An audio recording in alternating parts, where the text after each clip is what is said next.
Well, look at that. We are live. Hello, everyone. Welcome to today's pre-show for our SY0-701 Security Plus study group. We're just getting things started here. I'm seeing folks in the chat room arriving. Hello, folks in the chat room. Good to see you.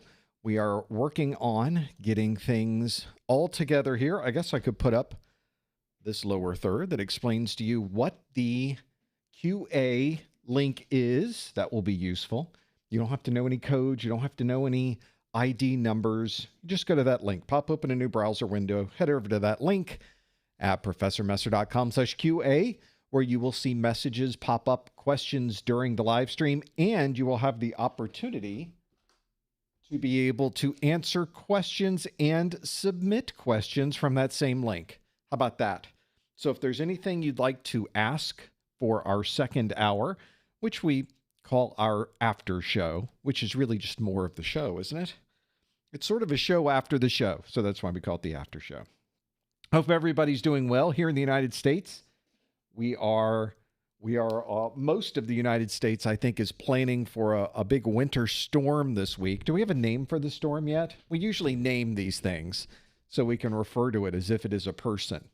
We try to put a name to a storm. I guess it's just easier to talk about rather than the January nor'easter or whatever we call it. So we work from those sides as well. Folks are checking in the chat room. Thanks for being here. Hope everybody's doing well. We have all new questions, of course, for you today in today's Security Plus study group. And I know this because I put them together this weekend. So we got a lot. We got a lot done this weekend. I got a lot going on. There's quite a bit when things happen. We do all of those. We make sure all of that hits here. We have lots to go through today. And we've got a lot of projects going on behind the scenes. There are things happening here all the time. And I've got everything from content creation going on. We've got sort of a website maintenance stuff that we have to do. There's just always something. It's like owning a boat, except it's all technology. Like you're putting a lot of money into it and time and effort, and then you don't pay attention to it for a week, and suddenly it's not so great. You have to really take care of that. So we will figure it out. We'll make things happen. What is the essence? What is the essence of the study group? The chat room wants to know. The essence is more of a plan. It's more of a design. It's more of colors and sound. Today it's Security Plus. We'll answer questions. Stick around. We'll ask you questions. This is the pre-show. We'll ask you questions in just a bit. We got a lot to go through today. Let's see if we can get a little more done here while we are working on this. We can check our cameras. Let's make sure this last camera feed comes up. Blink. There it is. That's what I like. I'm looking at numbers on the live stream. Those look good. We're doing just fine. So we will be starting this. This is not the live show. This is not the stream. We have about 4 minutes to go until we get the live event going. And at that point, you'll actually see me. You'll see like, hi, how are you? We'll talk face to face. Right now, we're just sort of setting up. We're making sure we can go live. We're making sure that we're streaming properly. We're making sure that all these things are happening. And so far, so good, right? We're getting it. We're getting it there. You can kind of see me. There I am right there up you see, now will hide me. No. This is my video switching console right here. So this is everything I've set up with my video switcher, which is really, you can't really see it. It's to the bottom left here in my rack. And you can't hear it because the rack is all self-contained. Have those there as well. Let's see if we can make some of these other things happen. We've got a lot to go through today. All new questions as well, performance-based questions, multiple choice questions. We have so much there to go through. You know, do I have everything I need? I went through my checklist. I think I did everything. I have a big checklist because I'm always forgetting one thing. There's a number of things I have to have done for this live stream. I'm always forgetting that one thing. So I have a checklist. I go through that list and make sure that I've done everything. The problem now is, of course, I might skip a line. There's always a problem. So far, so good. I think we got everything ready to go. That's why we do this a little bit early and go live a little bit early is because I like to make sure it's all working before we actually do this. So we'll figure out how we work through this. There is a lot to go through in this exam, so we'll try to cover as many topics as possible today. But if you do have specific questions about certifications, about IT in general, about technology, about other things, you're more than happy to ask those questions, and we'll be talking about those in the after show. You can submit them during the first hour at any time using that link on your screen, professormesser.com/QA. We can do that. We will make sure all of that happens. I have the heater on my desk because here in Central Florida, it is a miserable 60-something degrees, I'm sure. So we're barely hanging on. It will get down kind of low when the storm comes through over the weekend. So lots of people checking in from all over the place. Wow. Lot going on here. Not just North America. We're seeing lots of folks. We got them in Australia. You're in Europe. You're in South America. You're in Africa. And somebody's checking in from Murdo. So we got folks everywhere. Lots happening. Is it advisable to take the Security Plus before the CCNA? I don't know. What are employers asking you for? Are they asking you for the CCNA or are they asking you for Security Plus? Problem solved. There's your decision. It's not about me. It's about you. So that's what we're doing there. We're not answering questions about what should I do next because I don't know what you should do next. I don't have the right answer. I don't have enough information. We could have an answer if I had enough information, I suppose. That's a whole conversation. There's lots of things going on. Less than a minute to go. I should probably get my act in order together. Let's move this over here. Let's get that is on. Do I have my circles? I do. Everything is set up there. Okay. All right. I like it. Yeah, what is the deal? We got a lot of cold weather coming through. Folks in California, folks in Florida, we're in pretty good shape. Everybody else going to have a tough week of it. We're thinking about you. We're trying to figure out how to keep things together here. I guess parts of Florida may freeze. Not the part I am in, unfortunately, or fortunately, I guess. I suppose I like the cold to a point. Like a little bit of cold. Not a lot of cold. Top of the hour, look at that. Let's bring up our keynote. Let's go to a green light. We got it. Nice. Very good. That is running. This is running. This is running.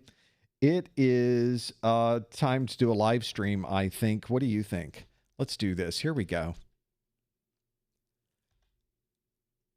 Hello, everyone. Welcome to the January 2026 Professor Messer SY0-701. That is our Security Plus study group. This is the study group where I ask you questions that come directly from the CompTIA exam objectives, and you get to tell me about what you might know about that particular topic. If you are here live, we'll be able to answer questions all together. In fact, if you are here live, now's the time when you might want to pop open a new browser window and head over to this URL that you see on your screen, professormesser.com/QA. That is the URL that will give you access to answer any of the questions we ask today. It also gives you access to ask questions that we will then cover in our after show. So either way, if you think of a good question to ask during this first hour, you can use the same URL, professormesser.com/QA. What I like to do as our very first question of the study group to test out that link is I like to put a question on the page, on the screen right now for you to answer using that URL just to make sure you can get in there, make sure everything's working properly. The question that I have for you is this one. We'll go through this question in a moment, but our rule for the questions throughout the study group is please do not put answers in the chat room. Please do not put any hints in the chat room. You want to use the link on your screen to be able to answer the questions that we are doing today. The question that I have for you is this one that asks, which of the following would be the best way to recover a password saved as a cryptographic hash? Would it be to create a digital signature from the hash? Would it be to retrieve the original password from directory services? Would we use the hash as the password? Would we obtain a password history from the MDM? or would we try every possible combination of password characters? If you think you know what this answer is, use this link, professormesser.com/QA, to lock in your answer. We will come back to this question in just a moment. Let's first talk about Security Plus. That's why we're here, is to talk about the latest version of the Security Plus.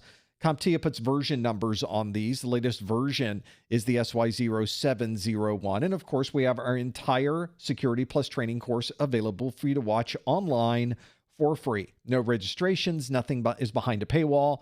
The entire course is available. And of course, our live streams are also available online for you to watch, either live or on demand at any time. When we are not doing a live stream, you can find us online. Simply go to professormesser.com/YouTube to hit our YouTube channel, professormesser.com/X/Instagram/YouTube and /others. We've got a lot to go through. And of course, if you want replays of this live stream and any of our previous study groups, you can find them on our YouTube channel or our website, professormesser.com or professormesser.com/YouTube. We will be talking about Security Plus today. It's all about Security Plus in this entire event, at least for the first hour. In the second hour, you can ask questions about anything you'd like. But we have the 701 exam. This was an exam version that was released on November the 7th of 2023. We expect this version to be around until about May of 2027. So we have quite a few things to go through before then. There's a lot you can do. And if you are here in January of 2026, this is the right exam version for you to use. So this is the one that perhaps for all of 2026, you're in good shape. This is the one that will be in perfect place. And of course, a retirement halfway through next year means that we have plenty of time to study for this version of the exam. This is a single exam that you need to pass. This single exam takes place over a 90-minute time frame. You could get a maximum of 90 questions on the exam. You could, of course, get fewer than 90 questions on the exam, and very commonly, people get fewer than 90 questions. The score you're shooting for is on a scale from 100 to 900, and the score you want is a 750. How they calculate that, they don't tell you.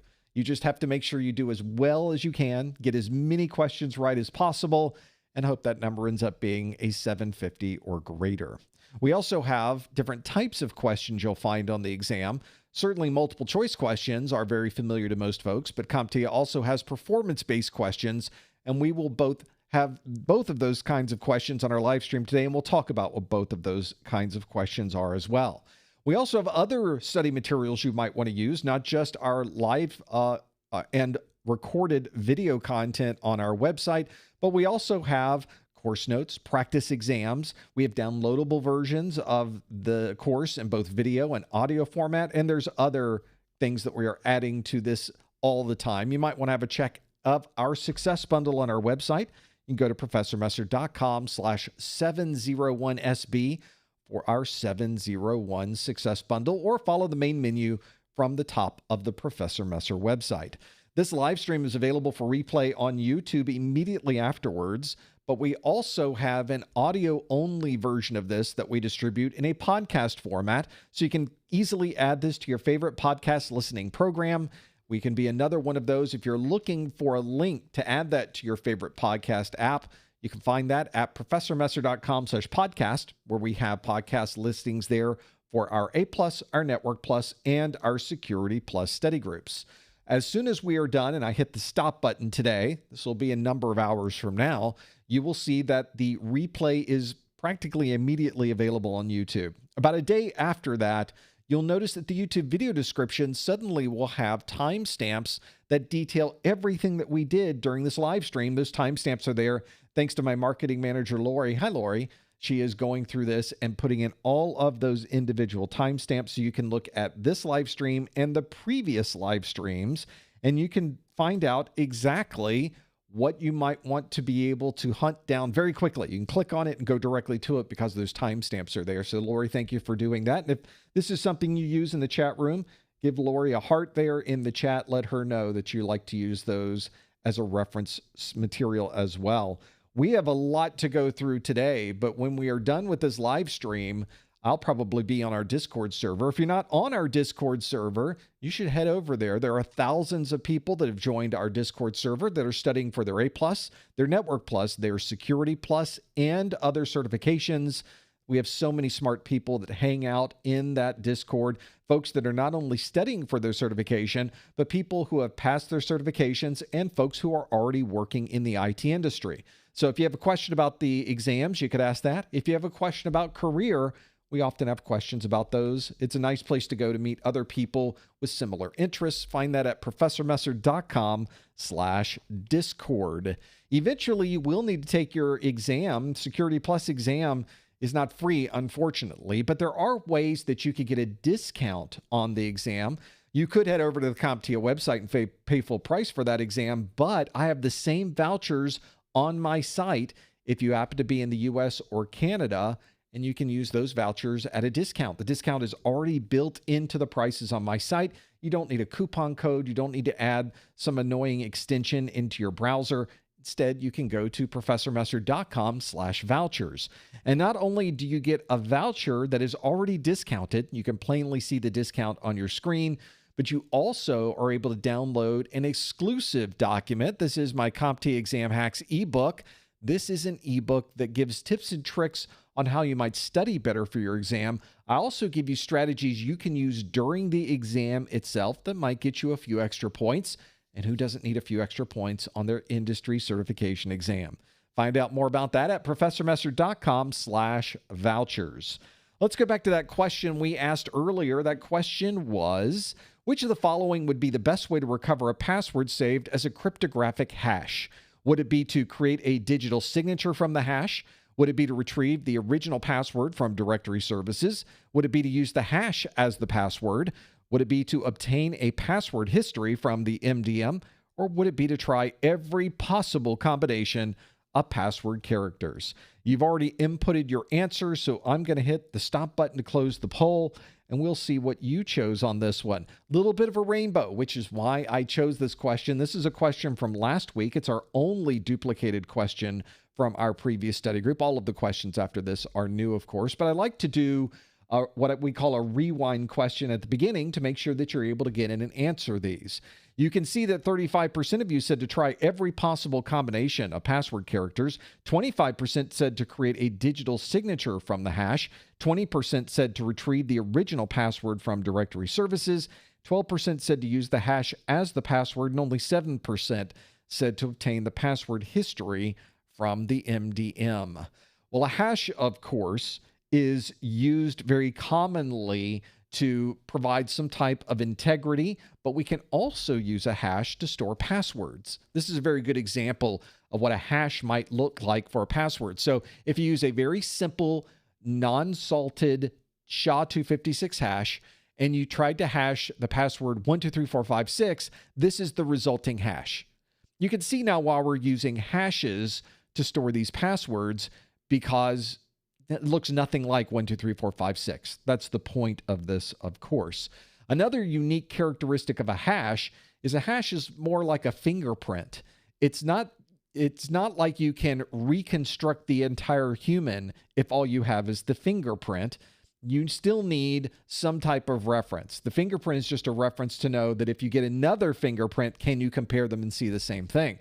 Similar idea with these passwords. So we have stored the hash. The only way to know if we got the right password is we have to rehash our password attempt and see if those match. That's what we would do with those. So you can see the differences between the different passwords that we're using here. It's very common to have those passwords saved. And there are some interesting techniques to be able to make these hashes, especially a password hash, much more secure. We talk about that in our course as well.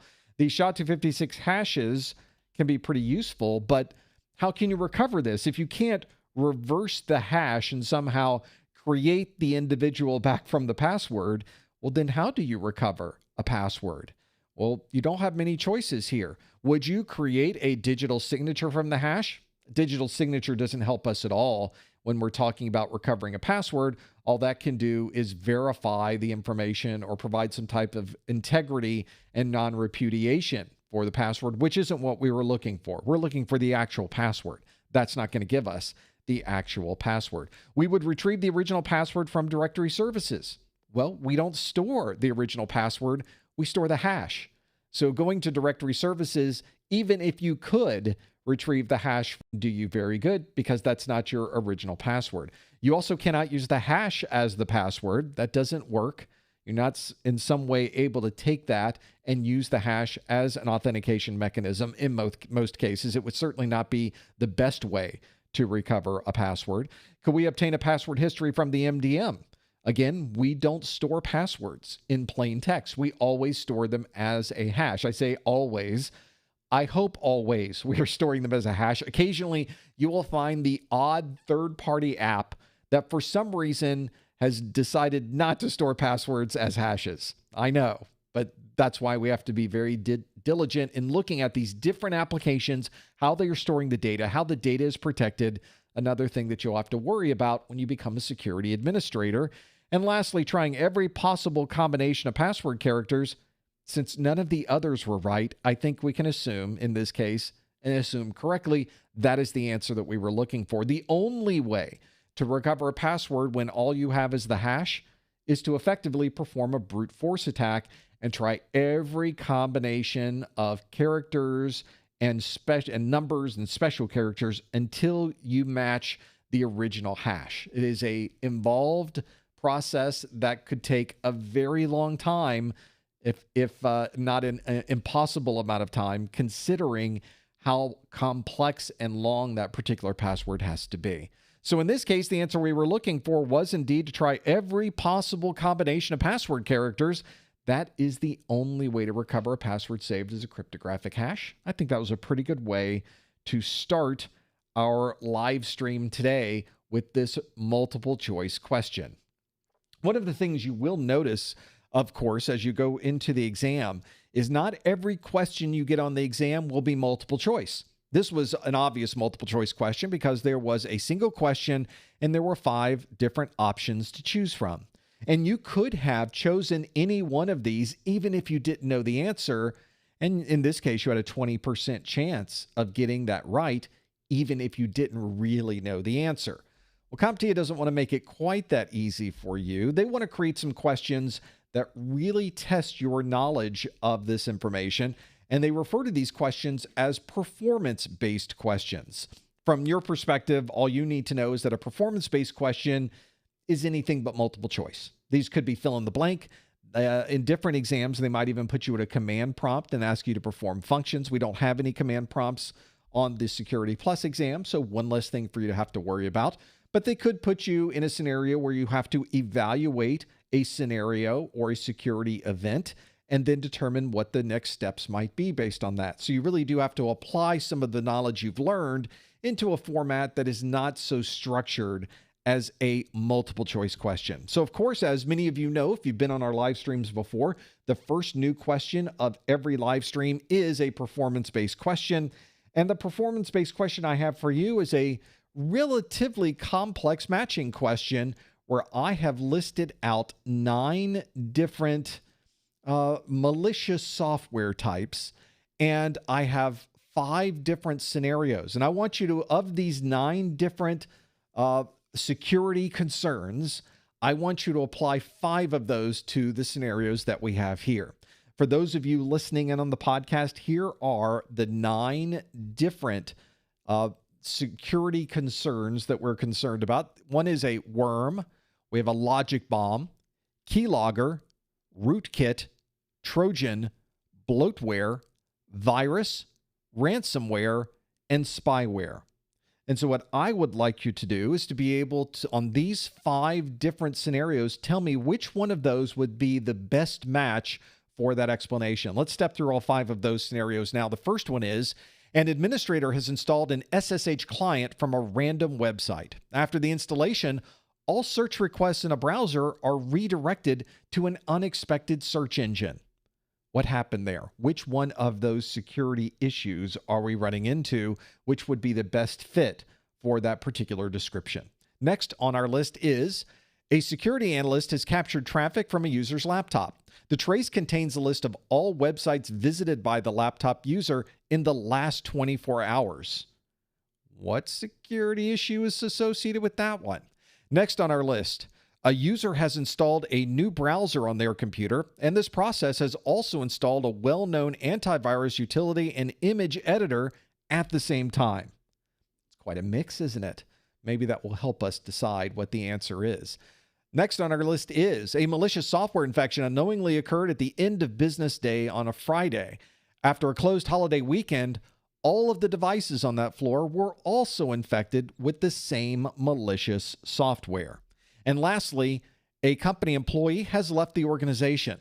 One day after their departure, all of the file servers in the data center rebooted simultaneously at noon. That certainly sounds suspicious. What could that have possibly been? It's one of the 9 things that you need to choose from. If you think you know what these are, use the link at the bottom of your screen. Go to professormesser.com/QA, and you can decide and tell me what you think the answers might be for this one. professormesser.com/QA. So in this case, we have 5 answers. If you think the answers are 1, 2, 3, 4, and 5, that's what you can submit and lock them in. We are not tabulating the results on this one. It's more of storing that so that we know we got your answer in. This is one where you would want to go through each one of these, and I will step through each one of these individually in a moment and tell you what I think the best answer would be for all of these. We'll have to see if you think you know what they are. Submit your answer at any time. Follow the link on your screen. Go to professormesser.com/QA. A number of answers have already come in. A lot of you are putting in those answers right now. This might be also a good opportunity to really see if we can identify what these particular security concerns may be associated with. I will also tell you that we will obviously have some left over. So we've got 5 different scenarios. We've got 9 different security concerns. I did the math here. That means 4 will be left over. See how I did that? I was like instant, that math that I'm doing there. I'm so impressive. Those 4 that we have left over, you should also know what those are because all 9 of these are listed in the official exam objectives, which means we really do need to have a good understanding of everything that we see on the screen because that's the one that we are focusing on here. Being a performance-based question, and this is something you should think about for the exam, performance-based questions can be in any format you would like. This is one that is completely open to the type of exam format they would use. So this could be a matching question. It could be a fill in the blank. It could be a drag and drop.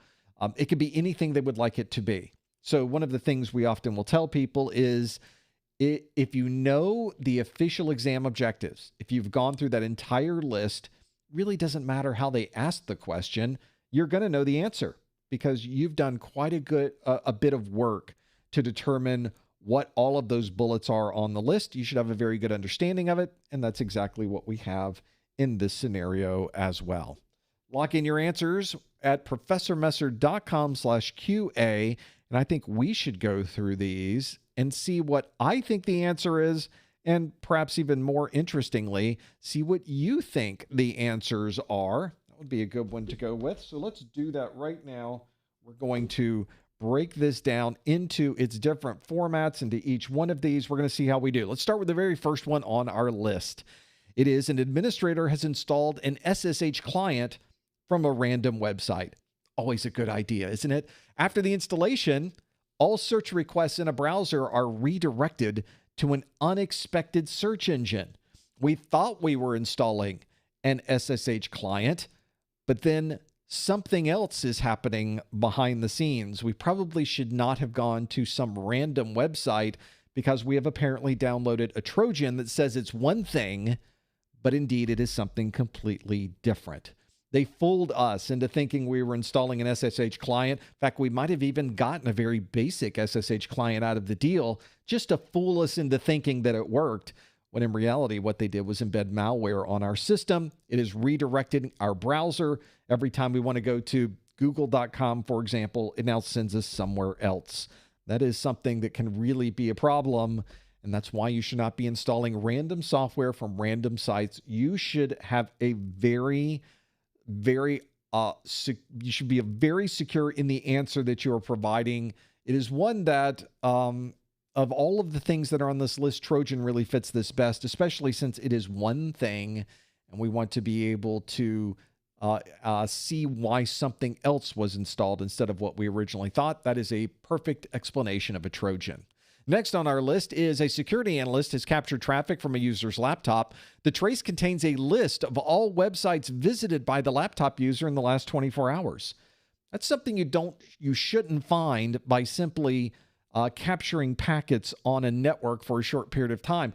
Why would you ever have a list of every website that someone has visited? In fact, how was that even stored, and why is that information being transmitted across the network?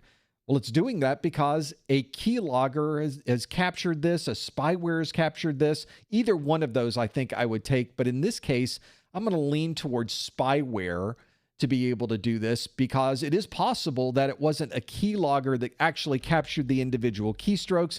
It was simply spyware that is capturing the websites that people are visiting.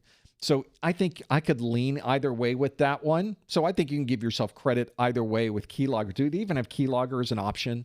I don't know if I took it off the list or not. I think it might have still been there because I think we use it for something else. But that is one of those scenarios where we could sort of lean one direction or another. But I think I'm leaning spyware because we don't have any evidence that physical keys were logged in this particular scenario. But I think you can put keylogger there as well. I think we could hope and guess that perhaps there's probably a pretty good percentage that a keylogger might be involved with something like that. We should certainly not see all of this being sent across the network. A very good example of capturing that traffic.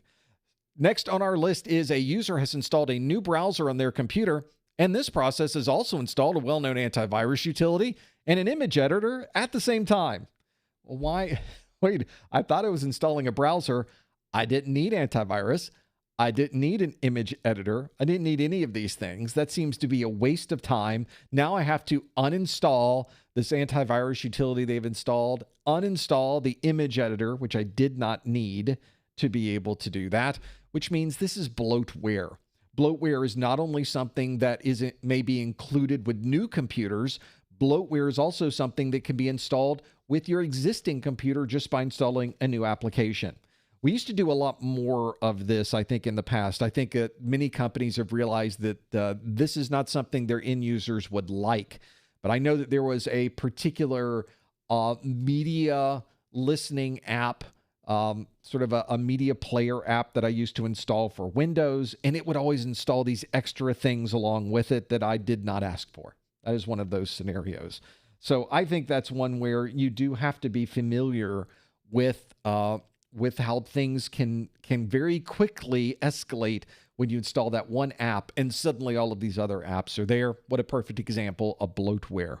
Next on our list is a malicious software infection unknowingly occurred at the end of business on a Friday. After a closed holiday weekend, all of the devices on that floor were also infected with the same malicious software. So nobody was there. Nobody was in the office. It's a holiday weekend. No, but suddenly you walk in on Monday and everything is infected. How did that happen without any type of human intervention? Well, that is a perfect definition of a worm. So not a virus, not spyware, not generically malware. This is a very specific kind of malware that is able to move from computer to computer, from device to device, without any type of human intervention. Thankfully, worms are relatively rare. It is unusual to find those. They still exist, but is something that is not quite as common as a traditional virus or traditional spyware. This is something that's relatively unique because you have to have the perfect type of vulnerability to be able to take advantage of an automatic system-to-system infection. But a worm is certainly the definition of exactly that. And we've had some bad worms in the industry through the years. I personally had to fight through a number of them. So I'm glad that we don't see as many of them these days. Lastly on our list is a company employee has left the organization.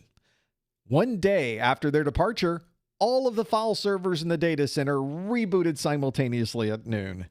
Well, this is one where we certainly have a challenge there. In fact, if it happened every server in the data center, all of them rebooted all at the same time, that I'm calling shenanigans there. I think somebody has left a logic bomb for us. The logic here being the time of day.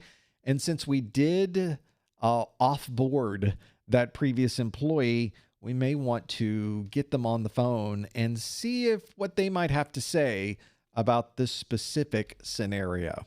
So installing an SSH client from a random website that after that does something completely unexpected, that would be a Trojan.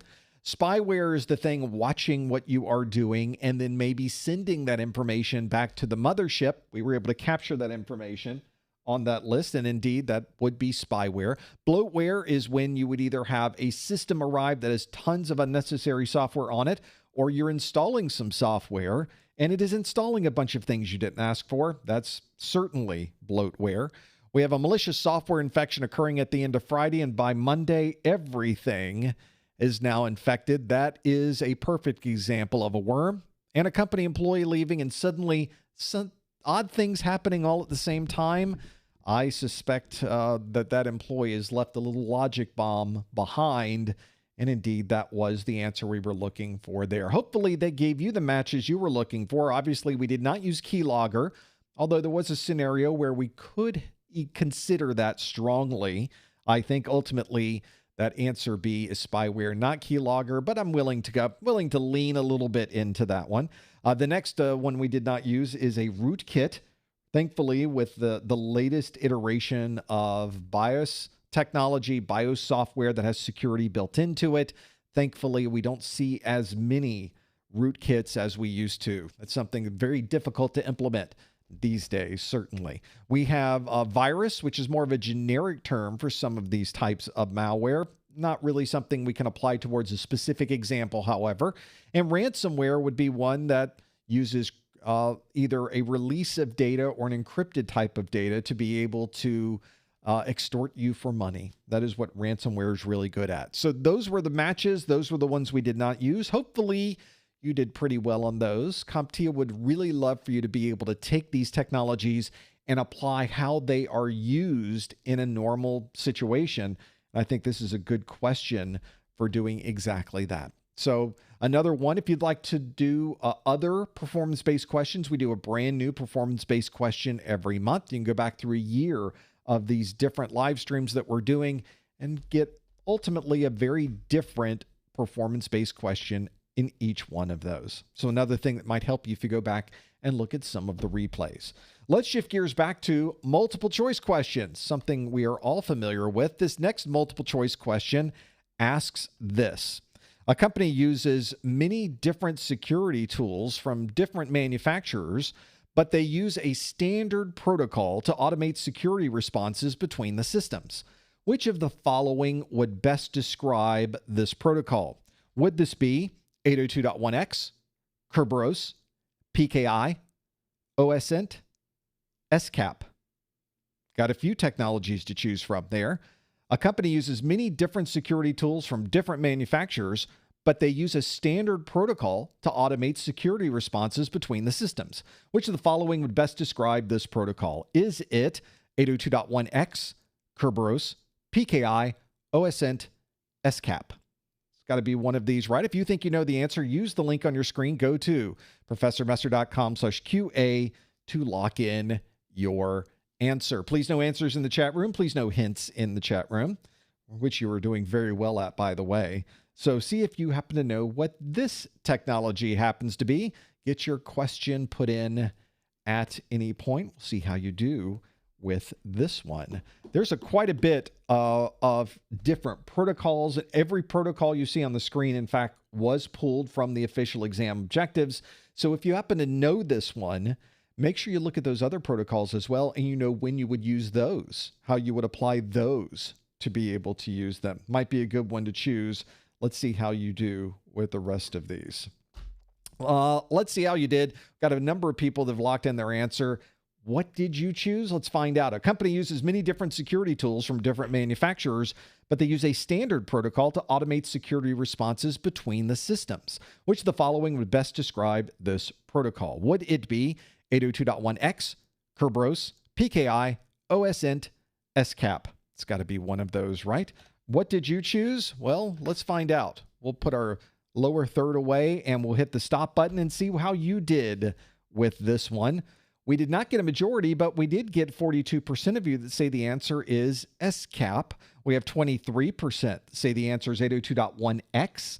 We have 18% that said Kerberos, 11% that said OSINT, and then 6%, single digits, said PKI. In this case, even though it's not a majority, the 42% of you that said SCAP did choose the right answer. That's what we were looking for. SCAP is the Security Content Automation Protocol. This is a big challenge for us in the world of IT security. The OSINT, PKI, 802.1x, SCAP, tons of protocols that we use when we deal with security.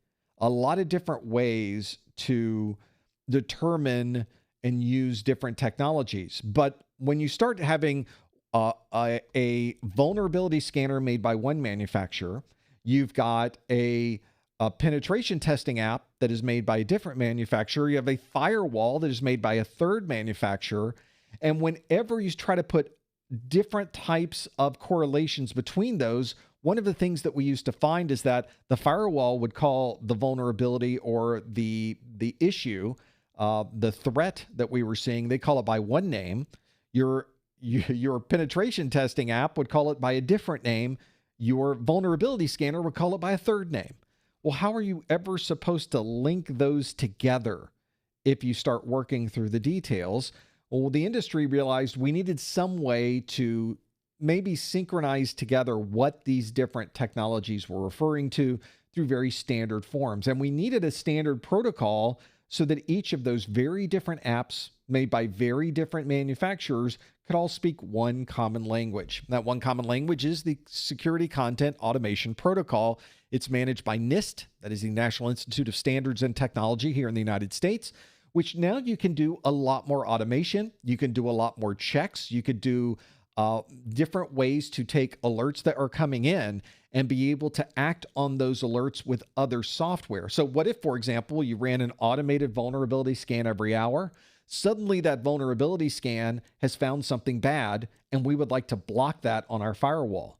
Well, unless you had some common way for those different apps to communicate to each other, you really don't have an easy way to make that happen. It either becomes a manual process or it's a process where you simply aren't able to automate it. This is why SCAP is so useful. So we've got that Security Content Automation Protocol to bring all of these things together and make the process much more seamless and much more automated, which is incredibly important in the world of IT security. So we don't have any of these other answers to choose from. 23% of you said 802.1x. This is an authentication protocol, very commonly used to limit access to a network. So to gain access to the network, you have to provide me with the username and password. That is what 802.1x excels at, but it has nothing to do with coordinating responses between different security software. Kerberos is a similar scenario, authentication protocol. It's used for making sure that you're using the right username and password, but it has no idea how different security technologies communicate with each other. That's not what Kerberos does, so that would not be the answer we were looking for.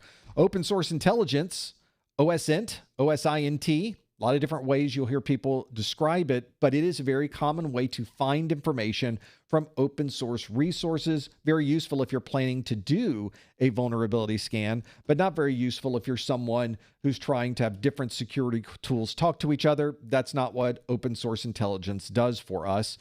The PKI, a public key infrastructure, is something that most organizations have to be able to manage all of the keys that they use for their users, for their devices, for their web servers. Anytime you need a cryptographic key, you need some type of public key infrastructure to be able to manage that. That is great for managing your keys, but has nothing to do with automating security responses. The answer we were looking for, the one that fits best, really the only one that fits in this scenario, is the Security Content Automation Protocol, SCAP. That's what we would choose. That's the one that we want to use in this scenario. And that was the answer that we were looking for. 42% of you did a great job with that question.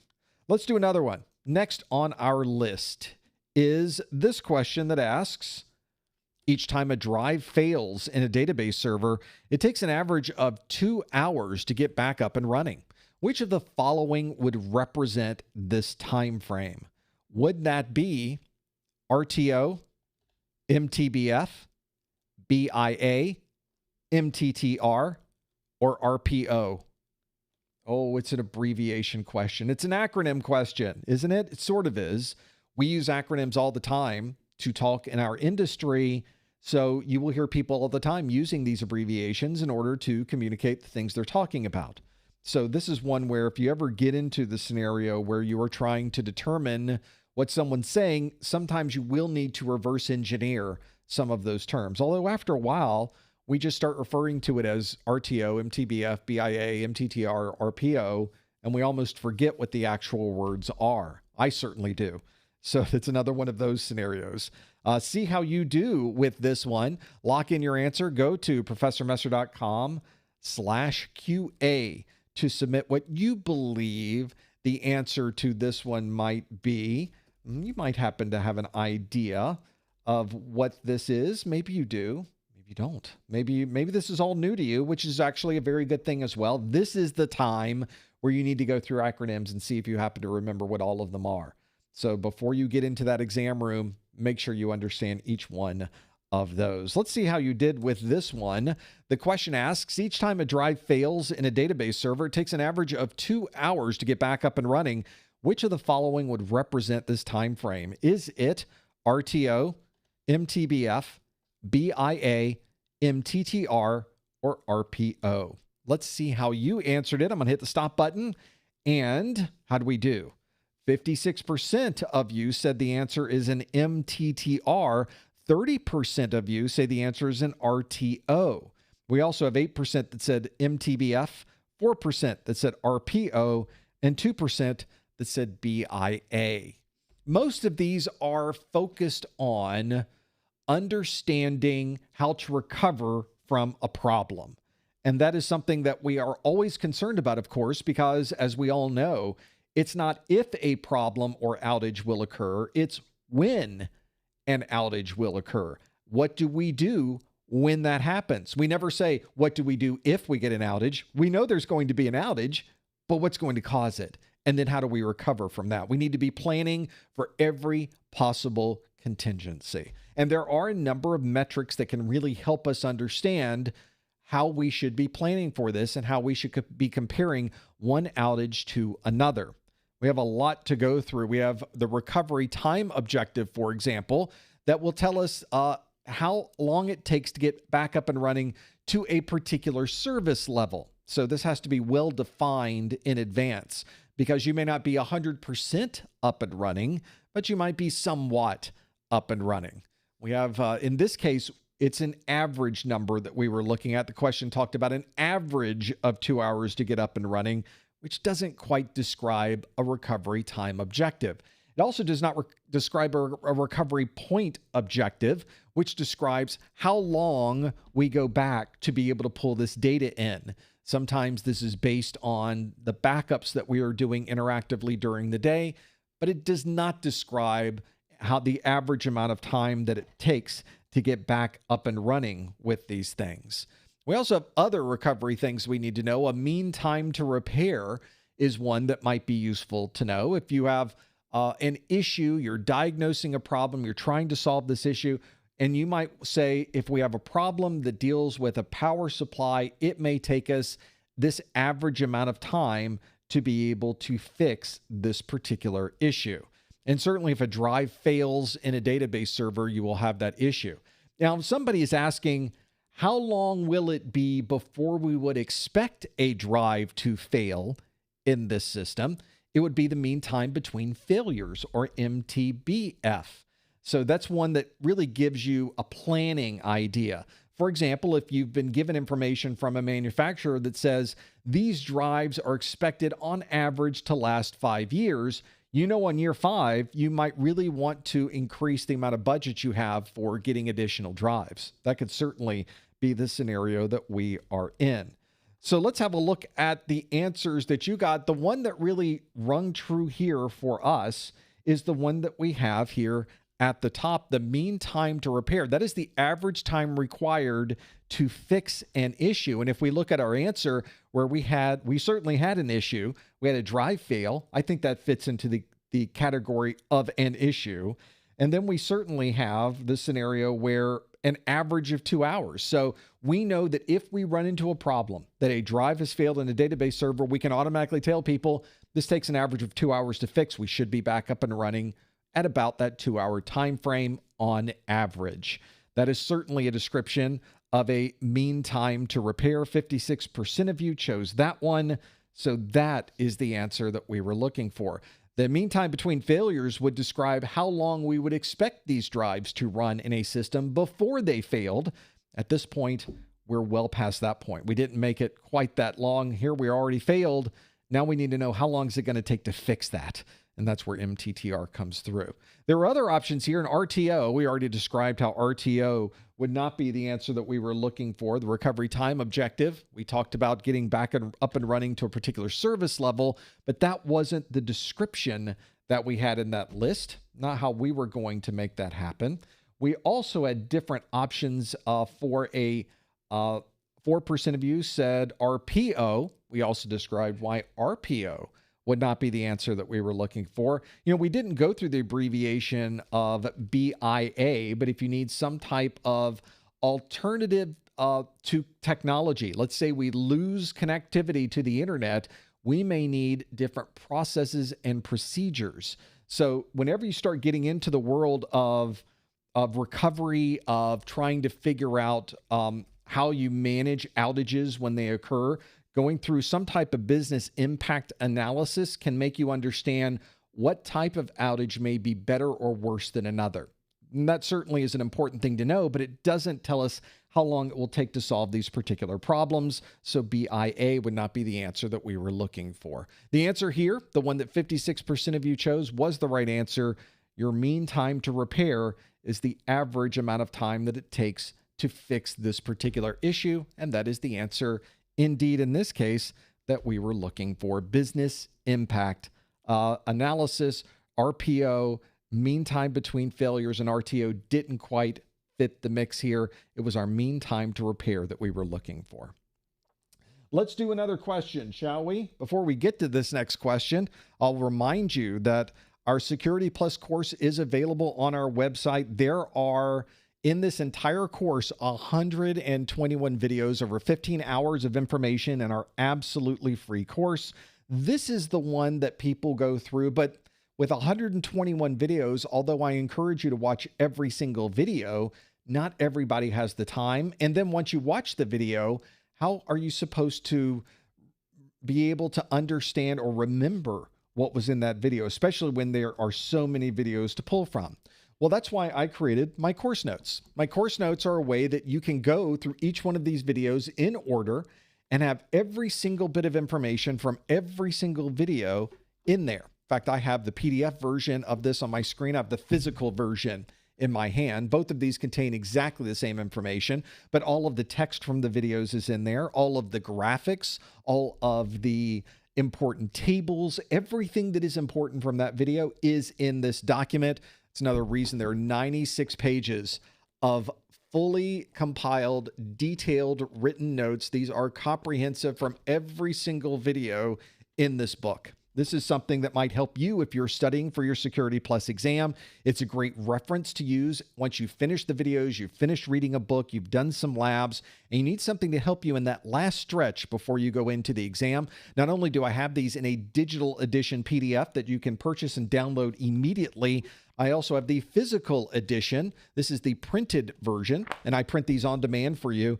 Another thing to keep in mind, if you purchase the physical edition, I obviously need to ship this to you, but you get access to the digital edition for free, no additional charge. So you can absolutely go into this and find the printed version that you can take with you, but you can also download the PDF and start learning from this immediately while you're waiting on that delivery. Those are my course notes. If you'd like to know more about them, they are available from the main menu of my website. Go to professormesser.com/701cn if you need a direct link to those particular course notes, and another great way to help support things that we are doing here, and we sure appreciate your support as well.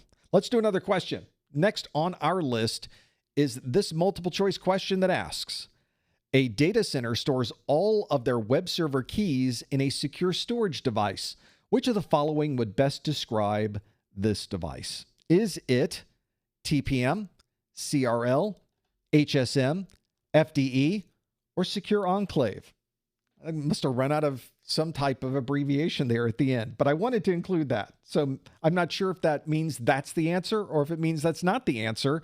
But if you think you know, you can use the link on your screen. Go to professormesser.com/QA to be able to answer this question. A lot of acronyms on this, isn't it? The Security Plus exam especially has a lot of acronyms in it. So I can't say that this is one that will go easy on you from an acronym perspective, but I will show you when we get to either the end of this first hour or into the after show, I'll show you where you can get a big list of these acronyms and be able to work through them, something you might want to consider. This is a challenge for many organizations because if you have one web server and you need to manage that one web server encryption key, that's a relatively easy thing to manage. But what happens when you have 100 different web servers? That does become a little bit more of a challenge. So this is one where organizations need this type of technology to not only keep their keys safe, but just be able to manage them. Just the process of the management is hard enough, and keeping all of these in a place that we know will be secure. These are important keys. This is effectively the keys to the kingdom. That's how cryptography generally works. So like a doorknob, where nobody's confused about how a door lock works. We know how the locks that are in doors work. But simply knowing how a door lock operates doesn't mean that you could easily get through the door lock. Similar scenario with cryptography. We know how cryptography works, but if you don't have the key, you can't get through that particular locked door. It's another scenario for that. So let's see how you did with this one. The question asks, a data center stores all of their web server keys in a secure storage device. Which of the following would best describe this device? Would it be TPM, CRL, HSM, FDE, or Secure Enclave? I have to, in my head, go through and remember what the acronyms are when I go through this. Let's hit the stop button and see if you know what these acronyms are. 53%, a pretty strong number, says the answer is an HSM. We have 26% that say that's a Secure Enclave. We have 14% that said that is a TPM. 6% said FDE, and 2% said CRL. This is something that it's kind of niche, because this would be if you have a big data center. You obviously wouldn't have this at home because you don't have that many keys to manage from working at home. But is HSM really the answer we were looking for? In this particular case, it is. Those 53% of you got that one absolutely correct. That's what we were looking for. This is what an HSM might look like. It's probably more in a virtual machine these days than a physical device, although there are some purpose-built appliances that could be installed as an HSM. But this is what we would have in our data center, and it's designed to both store keys. In some cases, it can even do some encryption and decryption for us, which is sort of useful to be able to work. This would back up keys. It would also provide some acceleration so that for example, your web servers are not doing that HTTPS on the server. You've offloaded it onto a purpose-built appliance. That's what we call these devices that are sort of a fully built system that you would get from a manufacturer. And that purpose-built appliance probably has specialized hardware inside of it that is able to increase the efficiency of the encryption and decryption process. Another interesting piece of technology, and something that we do need to know. It's on your exam objectives. And again, this is something probably in a data center. You're not going to run something like this at home. Your hardware security module was the right answer that we were looking for. Well done with that one. Now, there were other answers we went with. 26% of you said a Secure Enclave. A Secure Enclave is very similar to the technologies you would have. Well, it actually is the technology you have in an iPhone. There obviously needs to be some type of way to secure the data we have on these devices, but how do you secure the data but still make it accessible to us from the outside? So there are security technologies, hardware and software built into this that Apple and other companies now call a security enclave, but it is designed for a single device.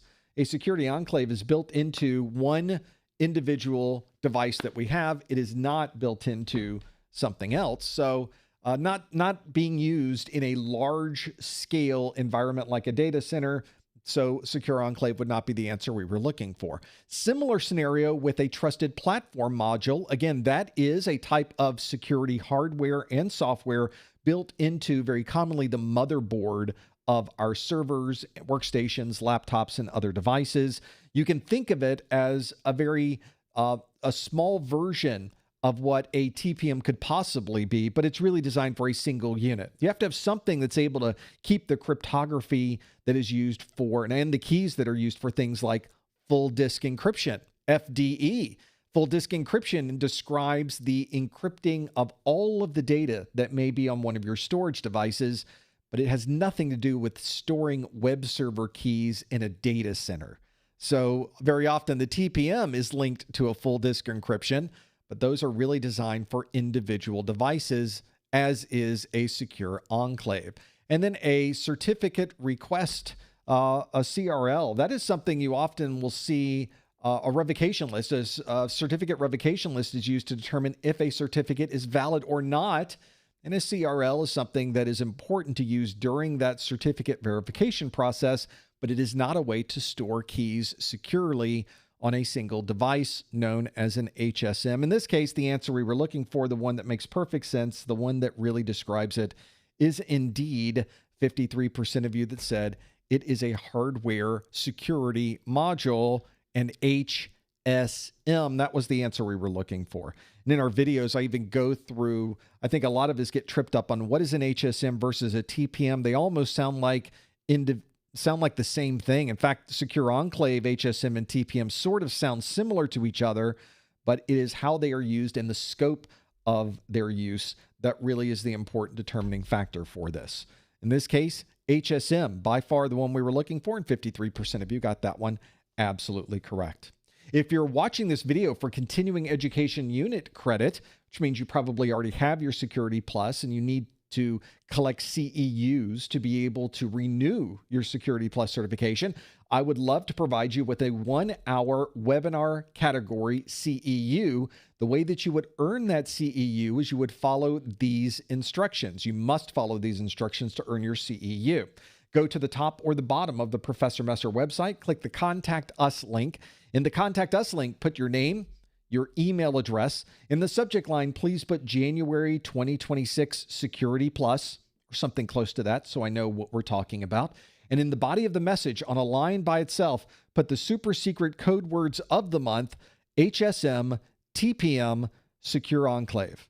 Those are your super secret code words of the month. That's what you want to put into the body of that message. You can also put anything else you'd like into that body of the message. I read through every single one of these, and I like reading through every single one of those. So thank you for the things that you pepper in there. I'm not able to reply individually back to all of those, but I do read through every single one. Submit that to me, and in about a week or so, I will send you a digitally signed email that certifies that you are here for a 1-hour webinar category CEU.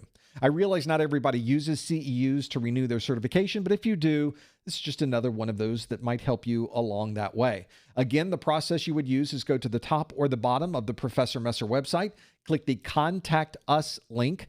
In that Contact Us link, put your name, your email address. In the subject line, put January 2026 Security Plus, and in the body of the message, on a line by itself, put the super secret code words of the month. I'm not even sure I got the order right anymore. Is it TPM, HSM, Secure Enclave, or some combination of those things together, since I apparently can't remember what I said 30 seconds ago? I'm pretty flexible. We'll go with that. By the way, that's not unusual if you've ever been on any of our live streams. So no, there are no problems here. This is everything working exactly as it always does. Thank you so much for joining us on this live stream, because that's generally how it goes. Let's go to, we got time for another question, so let's fit another question in. I think I wrote these. We might as well do some of them, right? Next on our list, this question asks, an accounting department user has clicked a link in an email, and this link has run a script and transferred money out of the company checking account. Which of the following would best describe this attack? Is it XSS, buffer overflow, SQLi, malicious update, or race condition? It's got to be one of these, right? trying to use different terms as we go through this to try to throw you off. It's not working very well. The question again asks, an accounting department user has clicked a link in an email, and this link has run a script and transferred money out of the company checking account. Which of the following would best describe this attack? Is it XSS, buffer overflow, SQLI, malicious update, or race condition? It doesn't help that being here in the South, every time I see SQL, I think squirrel. I just think that's what we should call it. It's a squirrel server. It's not SQL. It's not SQL. It's squirrel. Well, if you're in the South, it's squirrel server. That's what that is. So that's where you should go. It's one of these, though. XSS, buffer overflow, SQLI, malicious update, race condition. They're all from the exam objectives. Make sure you understand all of them to be able to do that. See, there's some fellow Southern or wannabe Southern folks in the chat room. Squirrel servers. I think if we work hard enough, we could just change this in the industry. Isn't that how it works? We just keep using that term now, then we all end up using that as the answer that we would be. If you have watched my video course, this will probably be a very easy answer for you because I'm using exactly the scenario that I used in my video course. So if you were paying attention, you probably know the answer to that. Is that probably the way we should go with this? Well, it's the way we're going with this one. In fact, it's very common, this particular scenario. The reason it is in my video is because this is one of those where you do need to understand the difference of those. If you think you know the answer, submit it anytime using the link on your screen. Please no answers in the chat room. Please no hints in the chat room. You want to go to professormesser.com/QA to be able to answer that one. You're from the South. You've never heard us refer to it as squirrel server. I question how far south you are, sir. Now we have to have a Southern off to be able to do that. What truck do you have, and why is it not a Ford? Now the arguments begin. Let's see how you did with this one. An accounting department user has clicked a link in an email, and this link has run a script and transferred money out of the company checking account. Which of the following would best describe this attack? Is it XSS, buffer overflow, SQLI, malicious update, or race condition? Which one is it? Let's find out by hitting the stop button. I can't wait to find out. I think I know the answer. We're going to find out if you know the answer. Wow, 79% of you say the answer is a cross-site scripting attack. That is an XSS attack. That's what we would use. We have 8% of you that said a SQL injection. That's a squirrel eye. See, I just kind of snuck it in there. 7% of you say the answer is a malicious update. 5% say a race condition. 0% said the poor buffer overflow. That's what it was. Did I go overboard talking about squirrels this whole time? Maybe that's what happened. In this case, we got a little bit of a hint of this in the question itself because they clicked a link in an email. It ran a script. Well, cross-site scripting, you do need to know some of these abbreviations. They might help you answer some of the questions that we have come through. Or you might have thought, certainly he would not have used an answer with script in the name and script in the question, so it couldn't be that answer. So maybe you psyched yourself out. Maybe that's what happened. In fact, I'm nowhere even close to being quite so crafty. Indeed, it was cross-site scripting that we were looking for. So how does this work? How does a script in an email end up taking money out of our account? Well, that's the beauty of cross-site scripting, of course. In this case, we have an attacker somewhere out on the internets. We have the poor victim in the accounting department, and we have a trusted website. And what has probably happened, what really is required for this to happen, if you are in the accounting department, you're probably logged into the bank website all the time, performing functions during the day.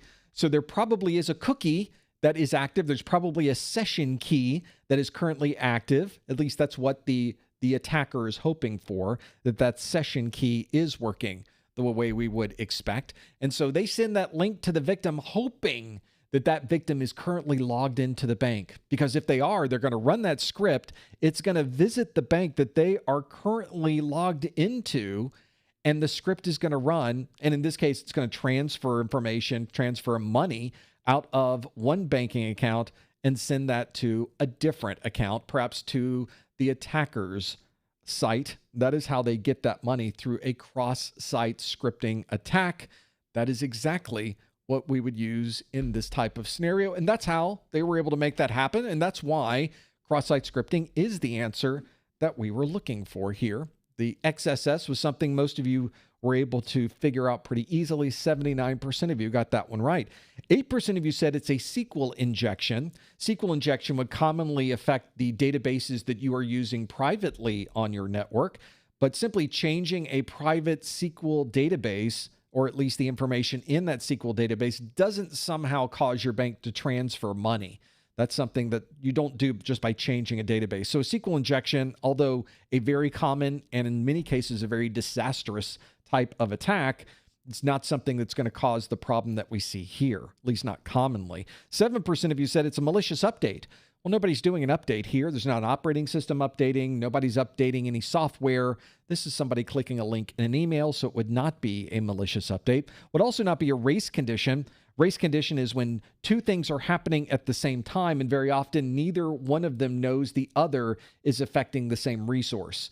Race condition, in this case, there are not two people attacking and doing similar things at the same time. This is a script to be able to do that. And then lastly, we have a buffer overflow. Nobody chose buffer overflow. This is an app type of vulnerability where someone is able to cram a lot of information into a part of an application and overwrite information in the memory of that system. So buffer overflow is what nobody chose, and it's a good thing because it's not even close to being what would happen in this particular scenario. So given the options, which of the following best describes cross-site scripting is exactly what we would choose there? And I think that is one where if you are in the world of scripts and emails and clicking attachments, now you're understanding why we scan those attachments. Now you're understanding why we limit what people are able to do by clicking on an attachment in an email client. If you've ever received an executable as an attachment in email, and suddenly that executable is not available to you. You can't even download it. You can't run it. The client, the email client's preventing you from accessing it. That's why. Nobody should be sending you an executable in your email or really any type of script. Certainly something to consider. In this case, 79% of you got that one absolutely correct. Well done. Well, at this point, we've gone through an hour of Q&A, but shouldn't we do one more? I've got more questions in here, so I'm going to speed through some of the things that I have set up on my screen and give you a question that is something that is a little bit different than what we've been doing so far. So one more question on this list. This next question is going to come directly from my Security Plus Practice Exams book. This is a book that I wrote full of practice exams, 381 pages. Oh, it's a big one. There are 3 separate 90-question practice exams in here. So of those, in each one of those, 85 of the questions are multiple choice and 5 of the questions are performance-based question, which means, if you do the math, 15 performance-based questions in this book. So we have questions, we have answers, and it's a little bit different than questions you might have seen anywhere else. I went out to the internet, started looking around at some of the practice questions out there, and I got to tell you, not really great quality questions out on the internet. What I often find in the internet free questions category are questions that are coming from exam versions that are many, many versions old. So they're asking you to learn information that is no longer on the exam. Huge waste of your time. Other times they're giving you questions with the wrong answer. Again, a huge waste of your time. And I thought, where are we able to get good questions if I can't find them out on the internet? So I decided to write my own. And these questions are written with a similar tone, a similar vein, a similar style as the actual exam questions, except I wrote them all myself. So you know that everything you're looking at here has been fully vetted because I wrote it from scratch along with all of the answers. So I've really gone through every single one of these to try to emulate a similar difficulty level and style as the actual exam. So let's do one. Similar rules apply. Please no answers in the chat room. Please no hints in the chat room. This question is from my practice exam book. This is the first set of practice exams, exam A. I'm on page 23 if you already have the book. This is question A68, and it asks, a company encourages users to encrypt all of their confidential materials on a central server. The organization would like to enable key escrow as a backup option. Which of these keys should the organization place into escrow? Should it place a private, CA, session, or public key? We have those 4 options. Now, this is a PDF, so if you have a stylus, you can literally write on the screen if you'd like to take notes, Or if you're like me and you just want to take certain pieces of information and highlight it on this screen so that you can capture that, you can, of course, save all of this information. So all of your annotations are things that can be saved for later. This is an open PDF, so you're able to use all capabilities of this PDF. Nothing is locked down to be able to do this. You also have different options to understand what the answer might be. If you think you know what the answer is, A, B, C, or D, if you just wanted to know that, you can go to the quick answer page on page 33. We are on page 23, as you can see here, but I want to show you the details. The details are page 106. Now, if you've ever used a PDF to find anything, going to page 106, you got to scroll just to get to page 106. But what I did was create a hyperlink right in the PDF itself. So even though I'm on page 23, I can click where it says the details, and it takes me to page 106. Click, and there's the question at the top, and it tells us the answer is A, private. And it explains why this is the right answer. Not too not too different than the other practice exams you may have seen. But my problem is if you got the question wrong, there's an opportunity there to learn more about the technology that you didn't know previously. Certainly, it's good to know why the right answer is right, but very often it's even more important to know why the wrong answers are wrong. So in my book, not only do I document why the right answer is right, every single wrong answer is also documented so that you can finish that link, that circle of knowledge where I got the question wrong. Oh, but now I corrected my knowledge. Now I know more about this topic. And if that ever comes up again, I'll be able to get that question right. I believe that's really what we should be doing with practice exams. And that's why we built the book this way.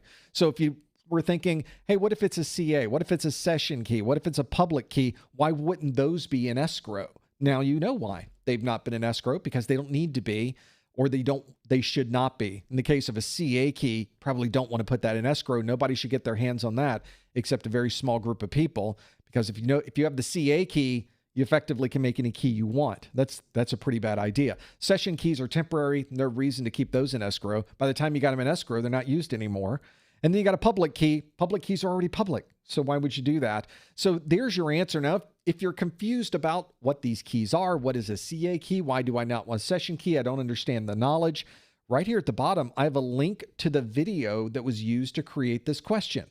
So you can go to our video in section 1.4, public key infrastructure, where I go through these technologies so that you can learn even more about it and maybe then come back to the question and see where things went. That is my practice exams book. That's another way that you can understand more about this. Oh, by the way, once we're done with this question, I'm going to use the back button that's in my browser or in my PDF reader. Most PDF readers have this back button. We click the back button. It takes us back to where we were. We're back on page 23. And now we can go to the next question that's in our list. This is something you think might help you with your studies. I think it might help you. But if you also think that, you might want to get one on our website, professormesser.com/securitype. And if you get both the practice exam book and the course notes book at the same time, a little bit of a cost break. So there may be a benefit to getting both of those simultaneously and save you a few bucks. It also, again, helps us keep this entire crazy experiment going. Find out more, professormesser.com/securitype. Of course, there are many topics that you need to know for this exam. We only went through a few of them today, but everything you need to know is in one document. This is the official CompTIA exam objectives. The exam objectives give you a list of every possible thing that could be asked of you on this exam. Bullet by bullet breakdown of every topic, everything that is important to know.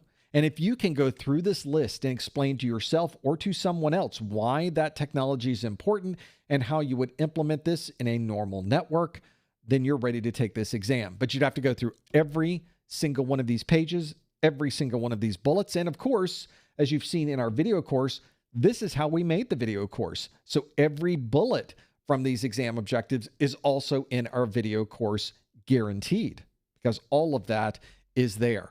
This is the practice exams. This is how our practice exams were created. This is how our course notes were created. This is how our training course was created. It all starts here, and it should start here for you as well. This is a free document. If you'd like to download this for free, go to professormesser.com/objectives, and you will be able to answer that or get that document, download it for free, and start using it immediately. We do one of these study groups for Security Plus every month. We'd love for you to join us every month. You can find out more on our website. Go to professormesser.com/calendar if you'd like to know when the next live stream is going to be. Currently, the next live stream is scheduled for February 18th. I hope it will be on February 18th, but sometimes things happen. Sometimes life happens and things get moved around. And the moment I change the date to one of these live streams, I update it in this calendar. So you can always go to professormesser.com/calendar and you will know exactly when the next live event is going to be updated to the moment. Because the moment I make a change, I put it in this calendar and I put it in the events calendar that is in our Discord. Right now, there's nothing in our events calendar in the Discord because we're at the last event of the month. I will be adding more events to that at the beginning. Well, maybe this weekend. We'll add them into that mix or before. Be a great place to go. The calendar is going to have everything, professormesser.com/calendar. Don't forget that we've got much more to go. Although we're done with the part where I ask you questions, we're going to turn this around. And in our after show, you're going to ask me questions. Stick around for that. That's coming up right after we are done. Don't forget about us online. If you'd like to join our Discord that I just mentioned, it's right here, professormesser.com/Discord.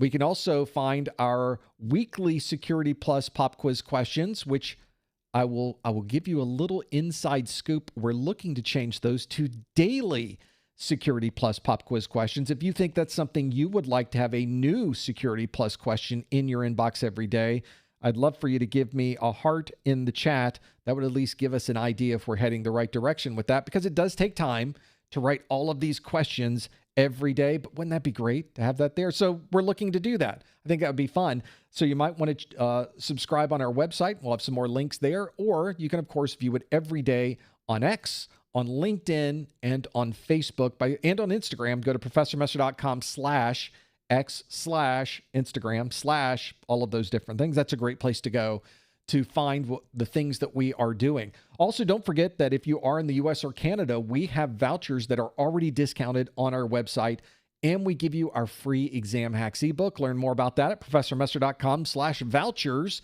And of course, our course notes, our practice exams, and more is on our website. Learn more about that, our success bundle, and much more at professormesser.com/701SB. Well, this brings us to the end of the first hour of our study group. Stick around for the after show coming up in just a couple seconds. Don't go anywhere. Don't touch a key. Thank you so much for joining us. If you enjoyed this first hour, we would love it if you could give us a thumbs up on our channel. And if you haven't subscribed, here's our recommendation, our reminder, our hope that you will subscribe to our channel as well. Thank you so much for joining us in this first hour. Stick around for the after show, and we'll see you next time on our Security Plus study group. Thanks, everybody. Okay. Somebody mentioned in the chat room earlier, does he ever take a drink? Yes, I do. Now's the time. Here we go. Okay. It is kind of tough sometimes, kind of making it through all of that. There we are. We're back. Hi, everybody. It is time for our after show. The after show is when I answer questions that you have submitted. Well, how do you submit those questions? I'm so glad you asked. You would submit those questions by following the link that is on your screen. You may recognize this link, professormesser.com/QA. I love that we use Vevox for this because Vevox allows me to look at this entire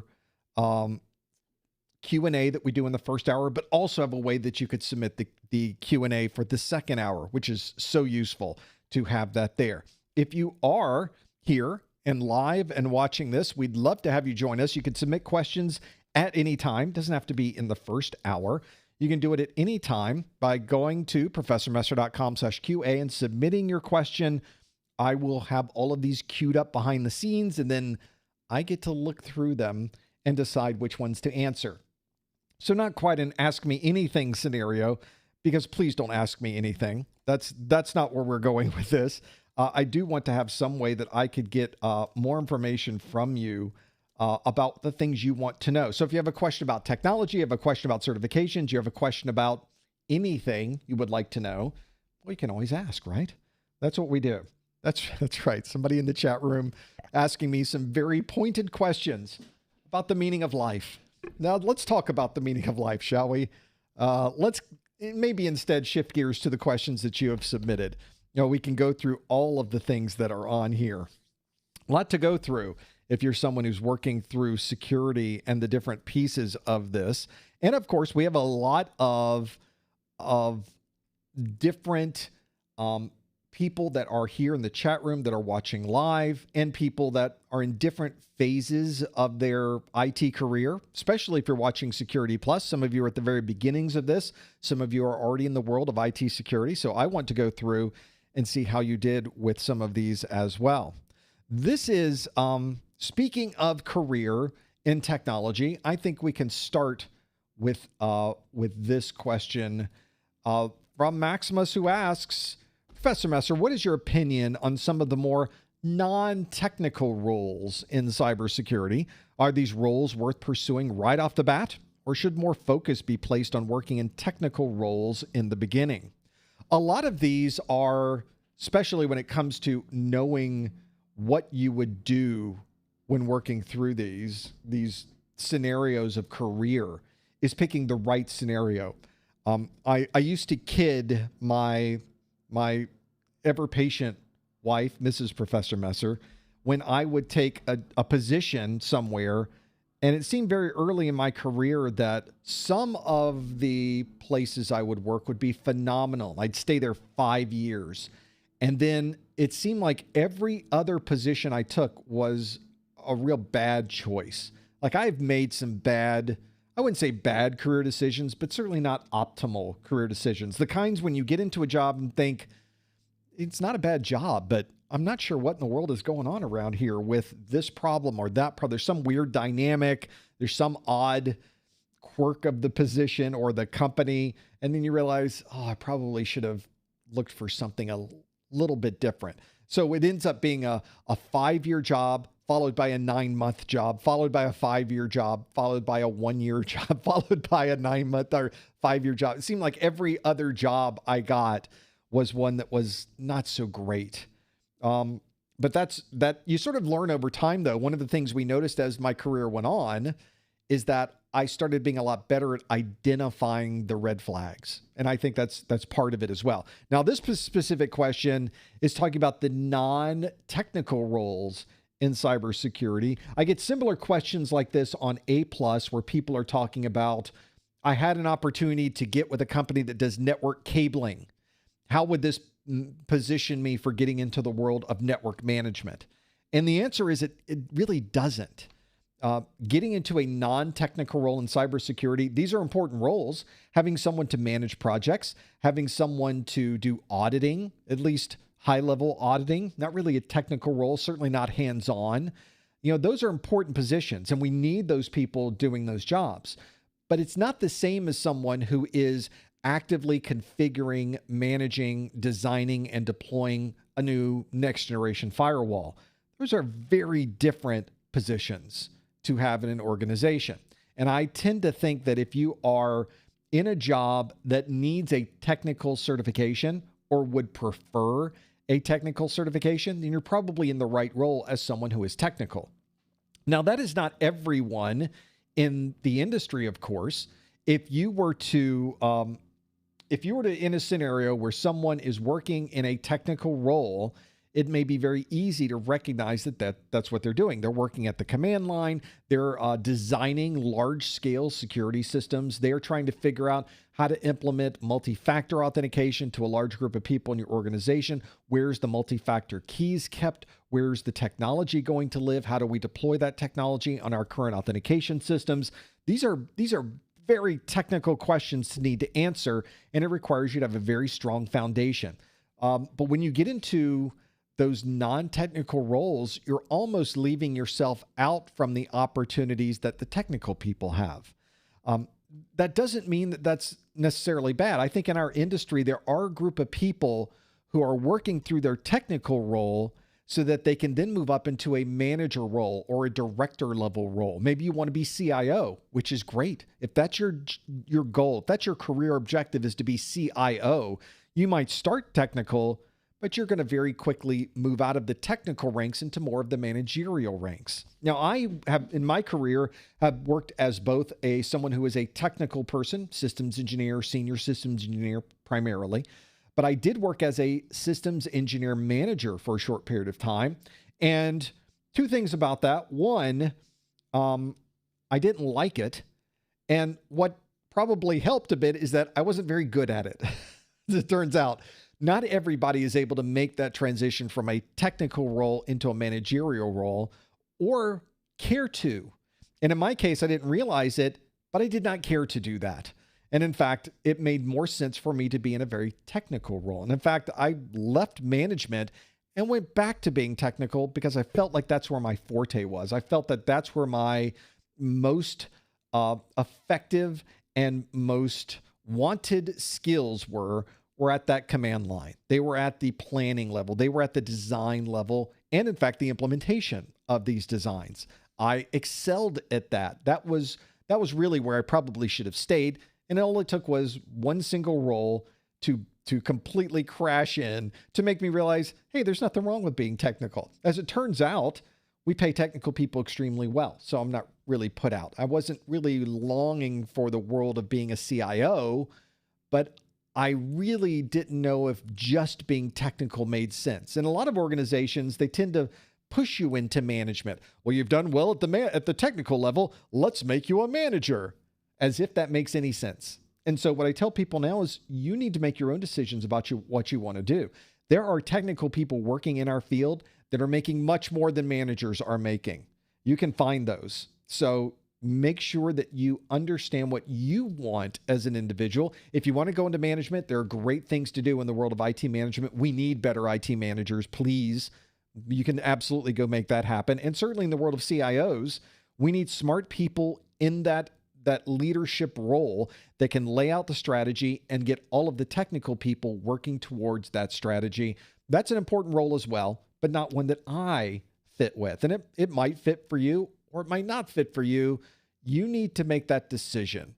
So non-technical roles in cybersecurity, non-technical roles in networking, non-technical roles in operating systems and data centers don't really move you forward in the world of getting a technical position. And in fact, people will look at your resume and they will say, well, I see you worked for a time. This happened to me.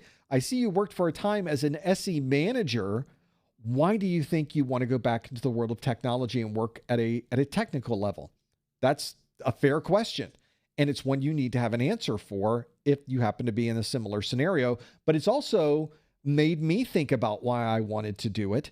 And I just got to be honest, because I'm much better being a technical person. Turns out you don't want me as a manager. You don't. I'm okay. I'm an okay manager. I'm a much better technical systems engineer. So those are the scenarios you will need to determine. But I will say, if you are wanting to get into networking, you do not need to get into cabling or cable installation. That is not a technical role. If you want to get into networking, you do not want to go work for an audiovisual company. Although AV is becoming much more network-centric these days, it's not an incredibly technical level of knowledge that you need to know. You need to be managing switches and routers and designing where the protocols are installed and how those protocols are installed and upgrading all of this equipment and connecting the wide area networks and getting connectivity across the IPsec VPN and making sure our remote sites are connected to each other. That's the technical role in networking. From a security side, you want to be the one that's managing the firewall, that's configuring the SIM, that is implementing the multi-factor authentication, that is connecting the IPsec tunnels. That's the role you need to be in. You don't need to be someone who's doing the audits, and you don't need to be someone who is at the outer levels of doing that. If you're not managing the network, you're not designing the network, or you're not implementing these technologies on the network, then you're not in a technical role, and that may not be what you want to do for a career. Some people might say, well, this gets your foot in the door, and you can be in that auditing role and then work your way into technical. There might be a path there. That might be a reasonable argument, but you need to make sure the company you're going with really understands that. In fact, it might be worth talking to the head of IT security and saying, how many people in your auditing department now work in a technical role in security? Oh, and they'll tell you, oh, we got 10 people in that role. Or they'll tell you, nobody. And then you'll be able to make the decision on whether that is something you should consider or not. Very insightful question, and something that you should probably think a lot about, because you want to be ready when this scenario comes up, and you want to sort of be working towards that particular role over a long period of time. You don't just wake up and say, today I'm going to be in a technical security role. You need to sort of work many years to get to that point. And because of that, you're constantly working towards that. Might be a different path if you're working to be a CIO. Might be a different path if you're working to be in project management. Those are very different roles, and you need to make sure that every day you're working towards that. Not everybody is the same path, but very often there are very general themes we can think of, and I think those are very good general themes to consider. Let's keep going through this list of questions. Thank you for sending this list in. If you'd like to submit a question, you can do it at any time using the link on your screen, professormesser.com/QA, to answer that question. Let's keep going through these. We were talking about my practice exam book earlier. That's it right there. My practice exam book has just tons of questions in it, performance-based questions, so much more. It's got a lot of detail in there. And one of the things I recommend people do is keep track of the questions you get right and the questions you get wrong. And you'll be able to determine at the end of that how well you did with that set of 90 questions for the exam. Well, Henry asks, I got an 83% on your practice exams, but I'm not feeling as confident because of my score. Are your exams purposely more difficult than the actual exams? I see people give their opinion on this all the time, primarily because this is a set of practice exams that not everybody has read through. And obviously, if you're reading through this, you probably haven't even taken the exam yet, so you don't know if this is really a good representation of the exams. What I can tell you is that on the internet, I've seen both sides of this. This happens all the time. I have a group of people that say, these are too easy for the exam. There's another group that says, these are way too difficult for the exam. The reality is, I designed these questions to match the difficulty level of the Security Plus exam as I understand it. And I've been working with Security Plus training courses for some time. I started with the 301. So the 301, the 401, the 501, the 601, we're at the 701. This is my 5th iteration of Security Plus training courses. I think I've got a pretty good idea. I've got a pretty good handle on how the current set of questions is designed. I will tell you that the questions that are asked on the exam today are a very different style and a very different tone of the questions that they asked on the 301 exam. So they do change over time, and I have to keep up with that. I am very tuned in to the style, the tone, and the difficulty of the actual exam. And I've really worked very hard to emulate that in this book. So in my mind, I'm creating questions that really are going to test to see if you're ready to take the exam. That's the purpose of this book. Now, an 83% is pretty good. If you go to the front of my practice exams book, and why wouldn't you? Well, you wouldn't because you can't seem to get it on the screen. There we go. So if you go to the front of my practice exams book, here's the cover. I'm going to go right into it. There's a section right at the beginning called How to Use This Book. And I give you bullets of ways that you can use this book, some of the things we've talked about in here as well. On the second page of it is how to score the practice exams. And I kind of give you a scenario of what I think good numbers are for this. I think if you get 70% and lower, you probably are not quite ready. But if you get 80 to 90%, strong showing. But if you get over 90%, you're super ready. I think 83% is a pretty good number. I said getting an 85 on this exam can be, I think, reasonably considered a passing grade. I think that's a pretty good number. And in this particular example with Henry, that pretty much was where you were, right? You were at 83%. So I think that's pretty close to 85. I think that's a pretty good number. I think you're pretty good. I think you're ready to take this exam now. So that's where you would go. Alternatively, if you feel that 83% is not really perfect and where you should be with this, go back to your exam objectives. The exam objectives are that bullet by bullet list.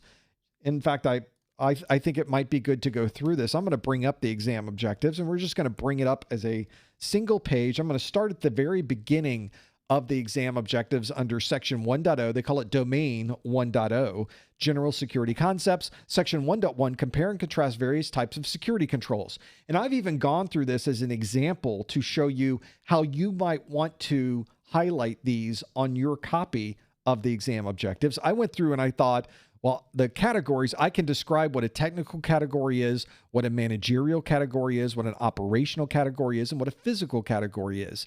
I can even tell you what a preventive control type is. But when you get into a deterrent or a corrective control type, I sort of know what those are, but I need a little bit more reading. But I didn't study at all the detective, the compensating, or the directive. So I marked those in red so that I know I can go back into this. And if I wanted to start studying, I go directly to the red ones because I might be asked about directive security control types on the exam or compensating control types. I need to know something about that. So you might want to go through every single one of these pages, just scroll through and highlight everything that should be red, everything that should be yellow. And at the end of this might take you an hour, but that's a good investment of an hour because now you have a very specific list of everything you don't know yet. And that's super important when you're preparing for an exam. Now's the time you go through all the red ones, maybe change them to yellow, maybe change them to green, so that at that point, you've got a very good idea of where you should be focusing your studies. A lot of people sort of miss the point with these exam objectives, and something that I see misrepresented quite a bit from other third parties. These exam objectives are pretty much 100% of what they expect you to know. That's how close they stick to these bullets.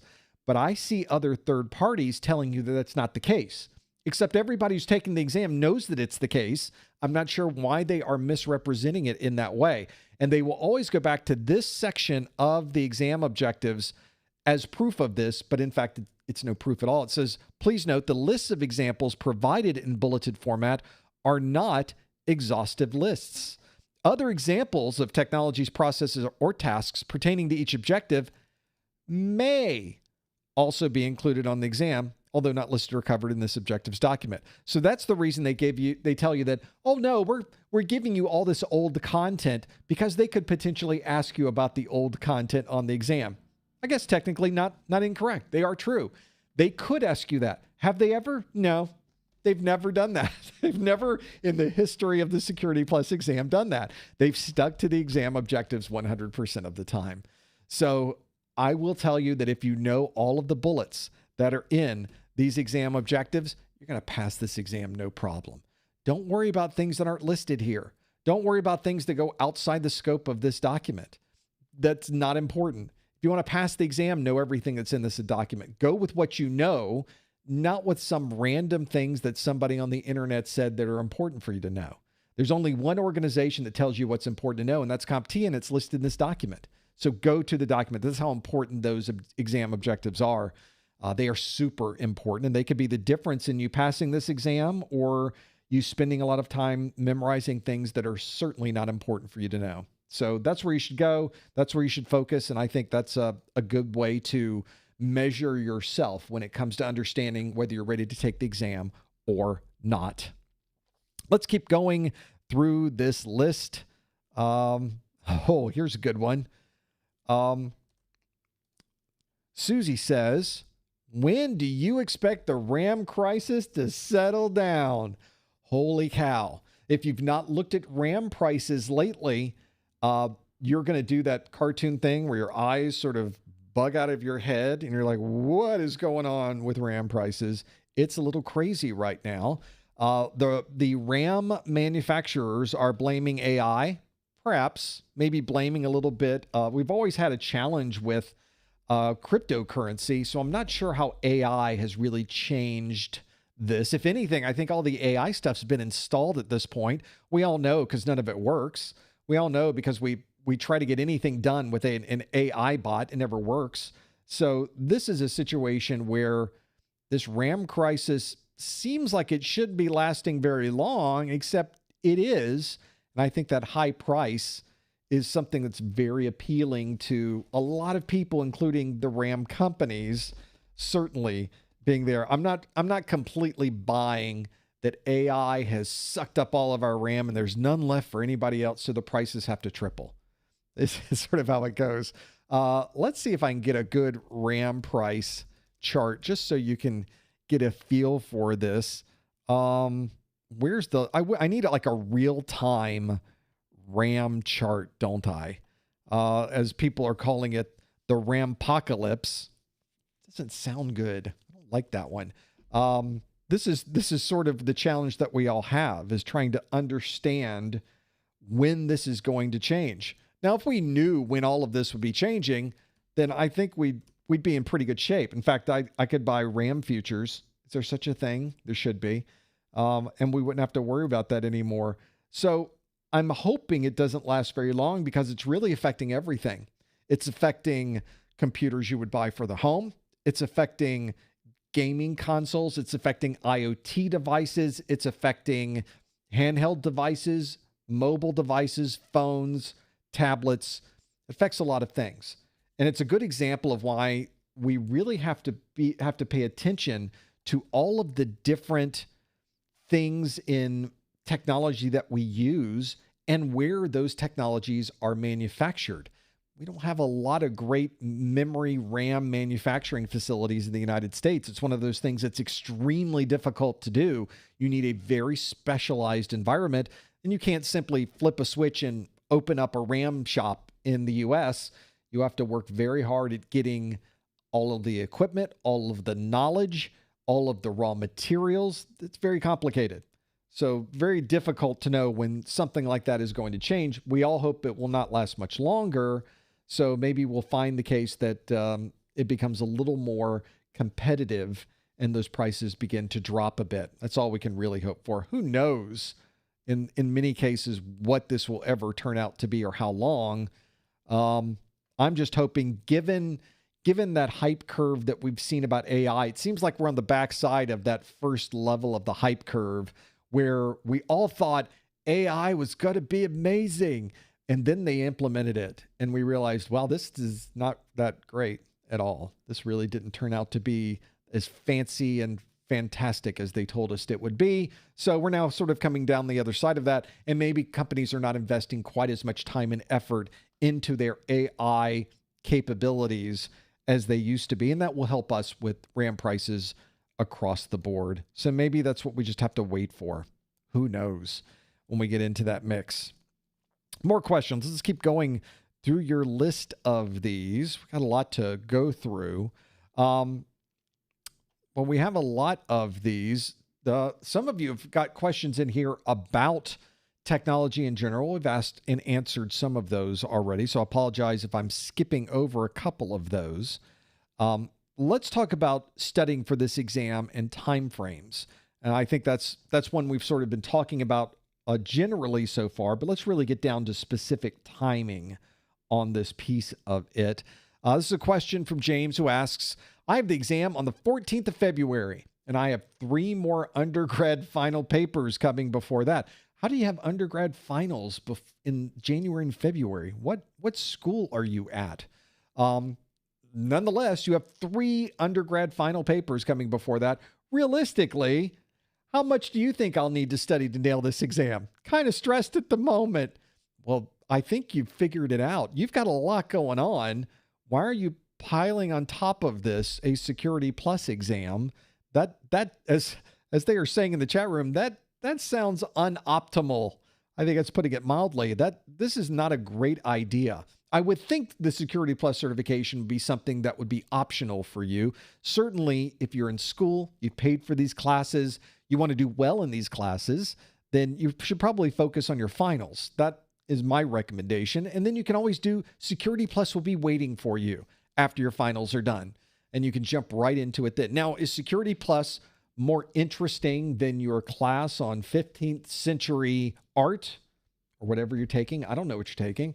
Or anything else? It probably is more interesting than that. The answer is yes. Security Plus is more interesting than that. But that's sort of how the world works, is that we have to do the things we don't like so that we can then have time for the things we do like. So I think that probably is what you should consider. Keep in mind that on average, the time that it takes to study for all of those bullets that you saw in the exam objectives is in general about 2 to 3 months if you're starting from scratch, if you're starting from no security knowledge. So that's quite a bit of time. I've done the math, and the 14th of February is a considerably shorter time than 2 to 3 months. So I would say this is not a great idea. Now, if you've already booked your exam for February 14th, you can always change the exam date. You could cancel the exam, and if you cancel, I think it's 24 or 48 hours before the date, they simply give you your voucher back, and you can use the voucher at a later time. Or you can decide to push the date, maybe make it the 14th of March or the 14th of April, or push it out into the future. And you could do the similar thing there. They're obviously not going to reset your voucher. They're just going to change the date to later on down the line. Those might be useful to do. You might want to take advantage of that flexibility from CompTIA so you can keep going through that process. The process for rescheduling, I think, can happen up to 24 hours before, but to get that voucher restored, you have to do it, I think, more than 24 hours before the exam. I believe you might want to double check. I haven't looked at that in a little bit of time, so they might have modified or changed those policies in the meantime. They're always making some type of change, so it's sometimes difficult to keep up. That's what I recommend you do. If you've got so much happening in your world, I can imagine 3 separate undergrad finals that are coming up. The last thing you want to do is throw another thing on top of that mix. That does seem suboptimal, doesn't it? So that's my recommendation. Don't go like that. If you're asking, it hurts when I go like that, don't go like that. Just in general, that's a pretty good philosophy, I think. Let's keep going through our list of different things that we have here. We've got more to go through. A lot of you complaining of lagging. I am looking at my caching information. I wish I had this in a input. I bet I do. Here's my caching details. It doesn't show my API on the screen anywhere, does it? It does not. This is going to be a picture-in-a-picture for a moment. But this is the numbers that we have here of 3% for my cache means that things are running just fine. Things are great here. So it's probably more of the link that YouTube has to you rather than my link to YouTube, because my caching numbers are great. My network's running fantastic. In fact, I see the messages that are coming up on my side that my stream side is great. So YouTube may be having problems right now. That's okay. We can work our way through those problems because they're yours. They're not my problem. They're your problem this time. Thankfully, not my problem this time. So it's not me that's getting DDoSed. It's actually you getting DDoSed, or maybe YouTube getting DDoSed. That could certainly happen. So let's do more questions on this list. Somebody's saying, oh, so do you drive a Ford? I guess technically I drive a Chevy. I have a sort of a Chevy derivative, but I have other manufacturers that I choose. I'm not too much of a truck purist, however. So, but I grew up in the Deep South, so I recognize the value of a good pickup. So for sure, that's something you may want to consider as well. I don't drive a Ford. I drive a GM-ish kind of truck. It's a GM truck, but it is not a Ford or a Chevy. I guess technically GM is a Chevy, isn't it? Can't we just say that you're in there? That's how it works. So asking the tough questions. Thank you for sending that question in. That's an important one. We're now getting down to the real information. Ford or Chevy. We're going to have that argument. I'm looking forward to your cards and letters telling me about how wrong or right I am. It'll be a normal day, if nothing else. More questions. Let's keep going through this list of questions and breaking down the things that you might want to know. We do have some time left. And there, if you want to ask a question, you can go to professormaster.com/QA to submit that question at any time.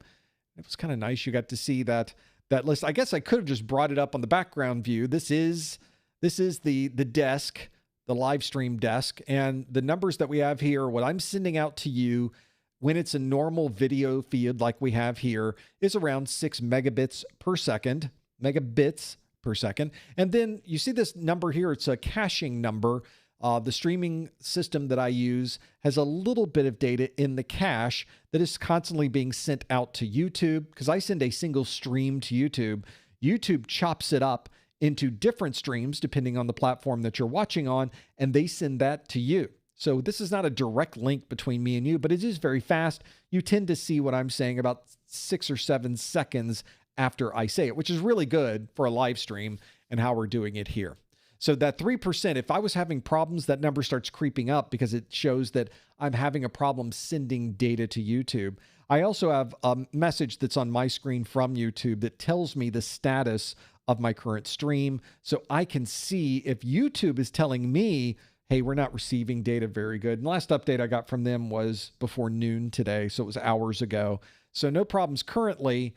We're just looking at all of this and making sure it works the way we would expect. And so far, so good.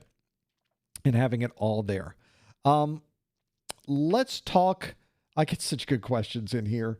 There's so many there. Oh, you were saying when it was down, the bit rate dropped out. So no, it wasn't. So you were looking at this screen and the bit rate goes up and down. Let me show you something that's interesting with this. Because we're dealing with a compression, we're not going anywhere. You're going to see the title page here come up, and then we're going to come back to this. But I'm going to bring up the title page. Should probably make, can I put me in the title page? Not at the moment. Can I do this? There we go. So we're live right now, but because I'm going to get rid of me on the screen again, because we're sending the static screen, we don't have to send as much data across the network. So when I switch back to this background view, I say switch back to the background view, there it is. Notice that it dropped down to 2 megabits per second, but now that the live video is back, it creeps back up again. So that's not that's not telling me that the link is sending the wrong amount of data. That's that it doesn't have to send a lot of data because it's a static screen versus active things that are going on the screen itself. So there you go. That's what that's coming from. Let me see if I can clear out some of what I am doing here and get back to your questions that we are going through. We did have a good question come from, just that was a little inside baseball for you, but that's the things that I deal with when we look at all of this. So it's nice to know when there's a problem. It's the caching number that is the most important one on my side, though. So that's the one we're looking from. This is a question that asks, the job market has been so difficult. This is a common theme these days, by the way. What is your take on why there are so many job listings, but there's so much rejection after more than 100 applications? And I think it's a combination of things from what I've been able to tell. Obviously, the economy has an impact on the number of people that are hired. There is a direct correlation there. As companies begin doing more projects, they begin hiring more people. As they pare down their projects, which has been happening in most recent years, they don't need as many people, and they've started laying off people. And so this is a sort of a cumulative effect that the more you lay off, now there are more people that are in the job pool. And with fewer jobs, but more people, now it becomes more of a battle. So we're waiting for things to pick up. In my mind, we're sort of waiting for companies to realize they're not going to make any more money on AI. They've used the term as much as they could. They've hyped their stockholders as much as they could hype them. They've tried to implement AI in everyday things, and they have failed miserably. There's some true AI technologies that people are working on that are encouraging, but the vast majority of consumer-facing AI has just been, from most people's perspective, I would think, a bit of a disappointment. It certainly did not deliver what they said it was going to deliver, which is sort of normal in the world of technology. Nothing unusual there. That happens all the time. But what they did was change their projects that they thought we could hire fewer people and still produce the same quality product. It turns out they can't. And so what you've seen most recently in the news, if you have been watching, is that the companies that a year ago laid off technical people because they were going to replace them all with AI have now decided to lay off the AI people. And they're starting to hire back the people that actually know how to do things. That is an interesting change. And I have been watching extremely closely, as you could imagine, as these things are happening. So what I can tell you, at least from the perspective of someone who must be challenged to look for a security job, a technical position, a networking role, a data center or operating system administrator, those jobs are few and far between, but we're starting to see a little bit of movement in a good direction for all of us. What's good is that as these projects ramp up and they hire more people back, there will be fewer people in the pool looking for jobs. So we're going to start seeing a little bit more movement here as we go through the next month or 2 or 3 or 6. I would hope. I hope that trend continues. And as that happens, it makes things a lot better for those that haven't quite found that position yet. So it's not dire at the moment. There's still people being hired right now. There's still jobs available out there. There's still companies that are putting out legitimate job postings out there. And those jobs are being filled by true technical people. The problem, though, that we've seen, especially in this weird world of what they're calling AI, is that they're trying to use some automation to screen job postings. I literally saw this last night with a help desk ticket I submitted. I submitted a help desk ticket. I will not tell you who I submitted it to because it really could be to anybody at this point. I submitted a help desk ticket online, and the help desk ticket was responded to by a system that called itself the Support AI. In fact, it had a title of Support AI Manager. They put titles to the AI as if they were making it more legitimate by doing this. But the response to me was that, thank you for submitting this. We hope the information we provided to you was useful. We are closing this ticket. It was a minute after I sent the ticket in. It was literally an automated response back to me saying, well, there you go. Hope you got your answer. We're closing the ticket. So I submitted it. It was not responded to. I did not get any information. It did not solve my problem, but it did close the ticket. So I would imagine their metrics for ticket closing are going to be phenomenal. It's going to be the best support ever thanks to AI. The numbers are going to be phenomenal. So I had to respond to that ticket and say, this ticket should not be closed. Please submit this ticket to a human for evaluation and continued support. Thank you so much. Will this bot do that for me? I have no idea. I have no idea if I'll ever get an answer to that ticket. Before I got on this live stream, I had not gotten a ticket. So I'm in this weird place right now where I'm not sure if the ticket I submitted has just been thrown into the ether or if they really did reconfigure it to be shown to a human later on. I don't know. And that's the fortunate thing for all of us. If anything, that's a great story for all of us. Maybe not a great story for me, but it's a great story for you because obviously this isn't working. Whatever this is we decided to do with this crazy technology is not working the way we would expect, and it's not working the way we would hope. So we're going to have to find humans to do this again. So look up that. We can look up to that, think, okay, maybe the times are going to be changing a bit, that we're going to make that happen. Yeah, I could send my submission, my complaint about that process to their complaint line, which then of course is going to be manned by AI, which is only going to protect itself, right? The AI is becoming more sentient. It's going to protect itself, protect its AI brothers.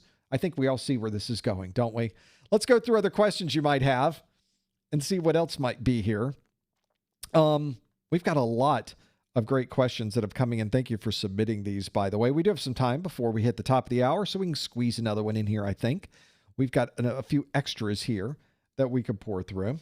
One of the challenges is from the perspective of IT certifications. AI hasn't helped us very much because the AI in general, the best AI they can come up with is around 80% accurate. That's on its best days. Generally, it's less than that. You really can't use that for anything important because 20% of false information, well, you could fail your exam on that. So I think that's why a lot of people are realizing if I'm just throwing it into AI to only ultimately require me to read through the AI, I haven't gotten very far. It's not improving anything for me. I'm having to double check the AI and make that happen. So maybe that's something that will help all of us once we finally realize none of that works. Let's keep going through this list and making these things happen. Here's a pretty pointed question from my good friend Anonymous, who asks, here we go. I keep hearing the cybersecurity is not entry level. How true is that? That's true. The reason you keep hearing that it's not entry level is because it's not entry level. It's not.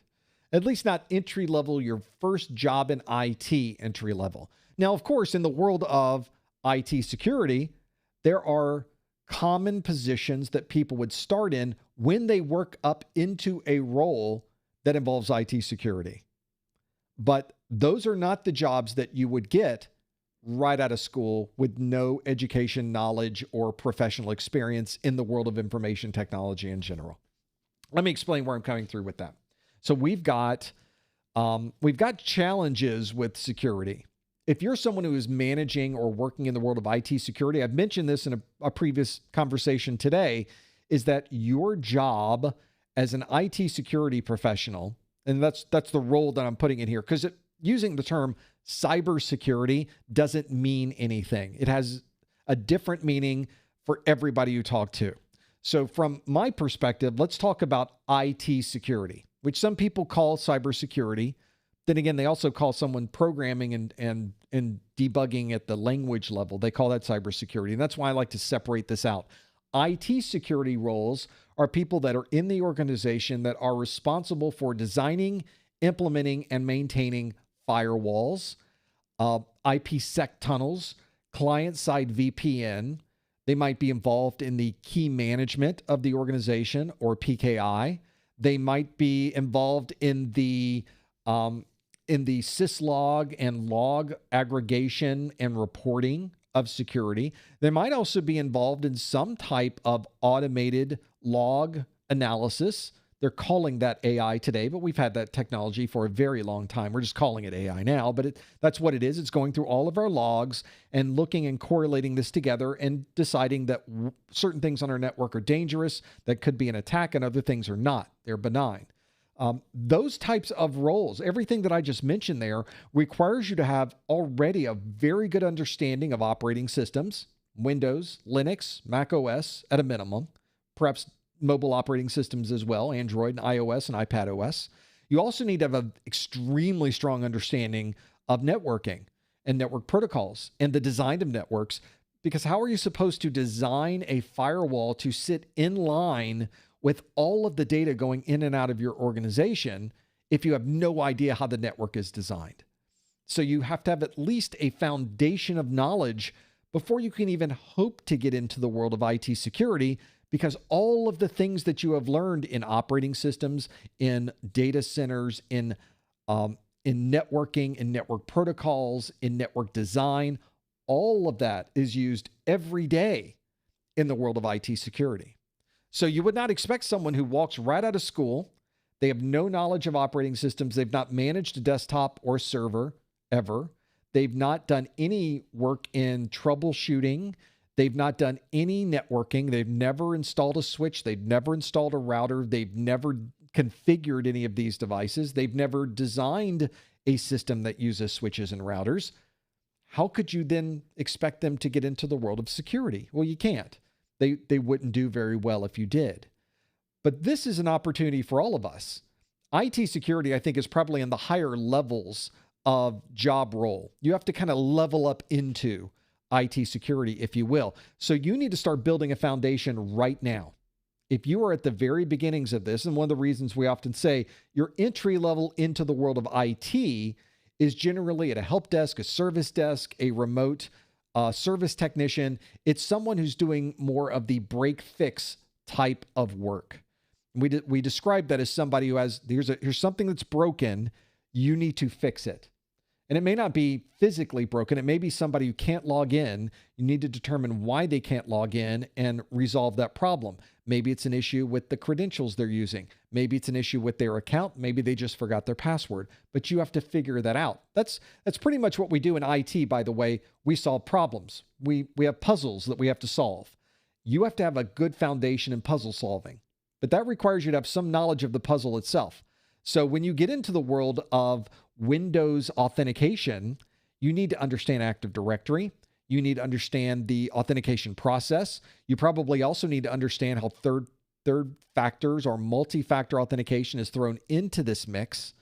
So there's a lot of different skills you need just at the very basic level that you can add to the foundation. Then once you have that foundation, maybe we add Linux and Windows on top of that as operating systems. Maybe you become a Windows administrator. Maybe you become a Linux administrator and you learn everything there is to know about designing, implementing, installing, and maintaining those operating systems. And you become an expert in Windows, which is saying quite a bit. Windows is a very dense operating system. It is a very deep operating system. There's a lot to learn. No one knows everything about Windows. Nobody knows everything about Linux. Nobody knows everything about any technology because it's simply not possible to know that. But it is possible to know a lot and perhaps know more than other people do. You can become a specialist in these. Once you understand the operating system, then learn everything you need to know about networking. Well, there's a whole nother field you could spend your entire life learning about is networking. At least understanding switching and routing and dynamic routing protocols and IPsec and how routing works and how to troubleshoot these different protocols, how to capture the protocols, how to view the capture of the protocols, how to troubleshoot the capture of the protocols that you captured. So that is years and years of experience to bring to the table. All right, I add that to the foundation. I level up in networking. Well, once you have got a good foundation in operating systems, in troubleshooting, in understanding how these technologies work under the hood, under the surface. You know how networks operate. You know when you look at a network cable, you're seeing the ones and zeros go across the network cable. You're imagining the protocols and how they're communicating across that cable. That's a very different perspective than someone who just walks in the door with no professional experience. So once you've spent years working towards earning and building that foundation, then you're ready to get into the world of IT security. Now, are there some IT security roles or something that could be IT security related that is more of an entry-level position? There is. So I'm not saying that every security job in the world is locked out to you. There are places where you might be able to get your foot in the door that lean more towards the world of IT security. And a good example of this is a SOC. Not that kind of SOC. It's a different SOC. Not the socks you wear on your feet. These are the socks that are SOCs. These would be a Security Operations Center. This is usually a group of folks, usually it's a physical location, that is responsible for taking in all of the concerns and queries and things happening with security for your organization, monitoring the security for your organization in real time, and responding to any concerns that you might have. Now, obviously, the people that are actually responding to security concerns, they're the people that have spent years learning the operating systems and learning the networks and doing the actual work. Well, then how do you get involved with that? Well, somebody has to answer the phone and queue all of these things up. Think of it as a help desk, but just for security. That's a Security Operations Center. In the same vein, there are also Network Operations Centers, or NOCs, and they focus on the network side of the business. Now, you might be thinking, if there's one group that does the network and in an operations center and another group that does security in an operations center, these are not small companies. And you would be correct. These are big companies that really need a specialized group of people that are focused on networks. There's a specialized group of people that are focused on security and might also have a standard service desk, a standard help desk that are focused on everything else. And these might be 3 different groups within the same organization. So you might be able to find an entry-level position working as a SOC, not really doing the hands-on of the security design and implementation and maintenance, but you are hanging out with the people that are. And you're learning the nomenclature, and you're learning about the tools that people use, and you're learning about how your organization responds to these security issues. So it does give you a little bit of a leg up, and it does give you a perspective of what you might want to focus on if that's the line of work you want to get into eventually. So that's why I tell people, and you hear people say, cybersecurity is not entry level. And that's why they say that, because there are entry level cybersecurity jobs, but they're entry level for someone who has already got the foundational knowledge. It's not entry level for people just getting into the industry. A little odd that you have organizations that want Security Plus to begin with, though, and maybe it isn't, because I think security is sort of a global challenge for everybody in the organization. If you're working with operating systems, you need to know about security. If you're working on the network, you need to know about security. If you're working with databases, you need to know about security. If you're working with the email, you need to know about security. So everybody has a role in the world of IT security, but one group has to be responsible for it, and you tend to have to work up into that position to have any type of value. And that's something important to consider. If you're not sure, or maybe you just don't believe what I'm saying, perfectly reasonable, go look at some of the jobs out there for a entry-level IT security analyst, for someone who is just in IT security. What are they wanting you to have as a base knowledge? And you'll start to see a lot of different certifications that you may not have seen before. You'll see a lot of industry knowledge and expectations of your specific knowledge that you may not have. Maybe you're very familiar with the implementation of a Palo Alto Networks firewall. Maybe you're someone who is very knowledgeable in Splunk. And if you have no idea what I'm talking about, then that's a really good example of how maybe you were not ready for those jobs yet. But trust me, there's plenty of great IT positions with operating systems and networks that will keep you plenty busy. It will teach you an amazing amount of information. And by the way, you'll be able to use your knowledge in operating systems and use your knowledge in networking the rest of your career. So you're not spending time in the trenches with nothing to do with this on the other side. This isn't like a college degree where you spend time in classes and then when you get out of college, you never use that knowledge again. This is actual practical knowledge, and knowledge that you will need to build that foundation and eventually get you into the world of IT security. That's my approach on the world of getting into IT. And I'm speaking as someone who effectively followed that path through their entire career. I started right out of college. Actually, in college, I worked in mainframe operations and supercomputer operations. Right out of college, I worked as a field service technician. I moved up to a help desk position. I mean, that's how low I was. I had to work up to the help desk. And then once I got into the help desk, I started moving into, I thought, well, that network stuff's pretty interesting. Let me read as much as I can about the network. Let me understand more about the protocols we have going over the network. Let me read as much as I can about how to look at these trace files. Once you have that knowledge, and by the way, not a lot of people in the world know how to look at a trace file and instantly see what's really happening there. It's sort of like the Matrix, where it seems like a lot of stuff's coming down the screen, but you have to be very, very knowledgeable in what you're looking at to be able to make any sense of it. And I think those are great skills to have. Those are great skills that companies are willing to pay for, perhaps more importantly, perhaps as important. I say more importantly, because they're willing to give you more money if you have more knowledge.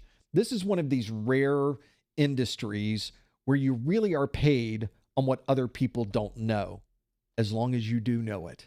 And finding the right niche that you like, that you interest, is an important thing, because you can work towards that niche and make yourself more valuable to maybe the company you work for, or maybe to another company out there.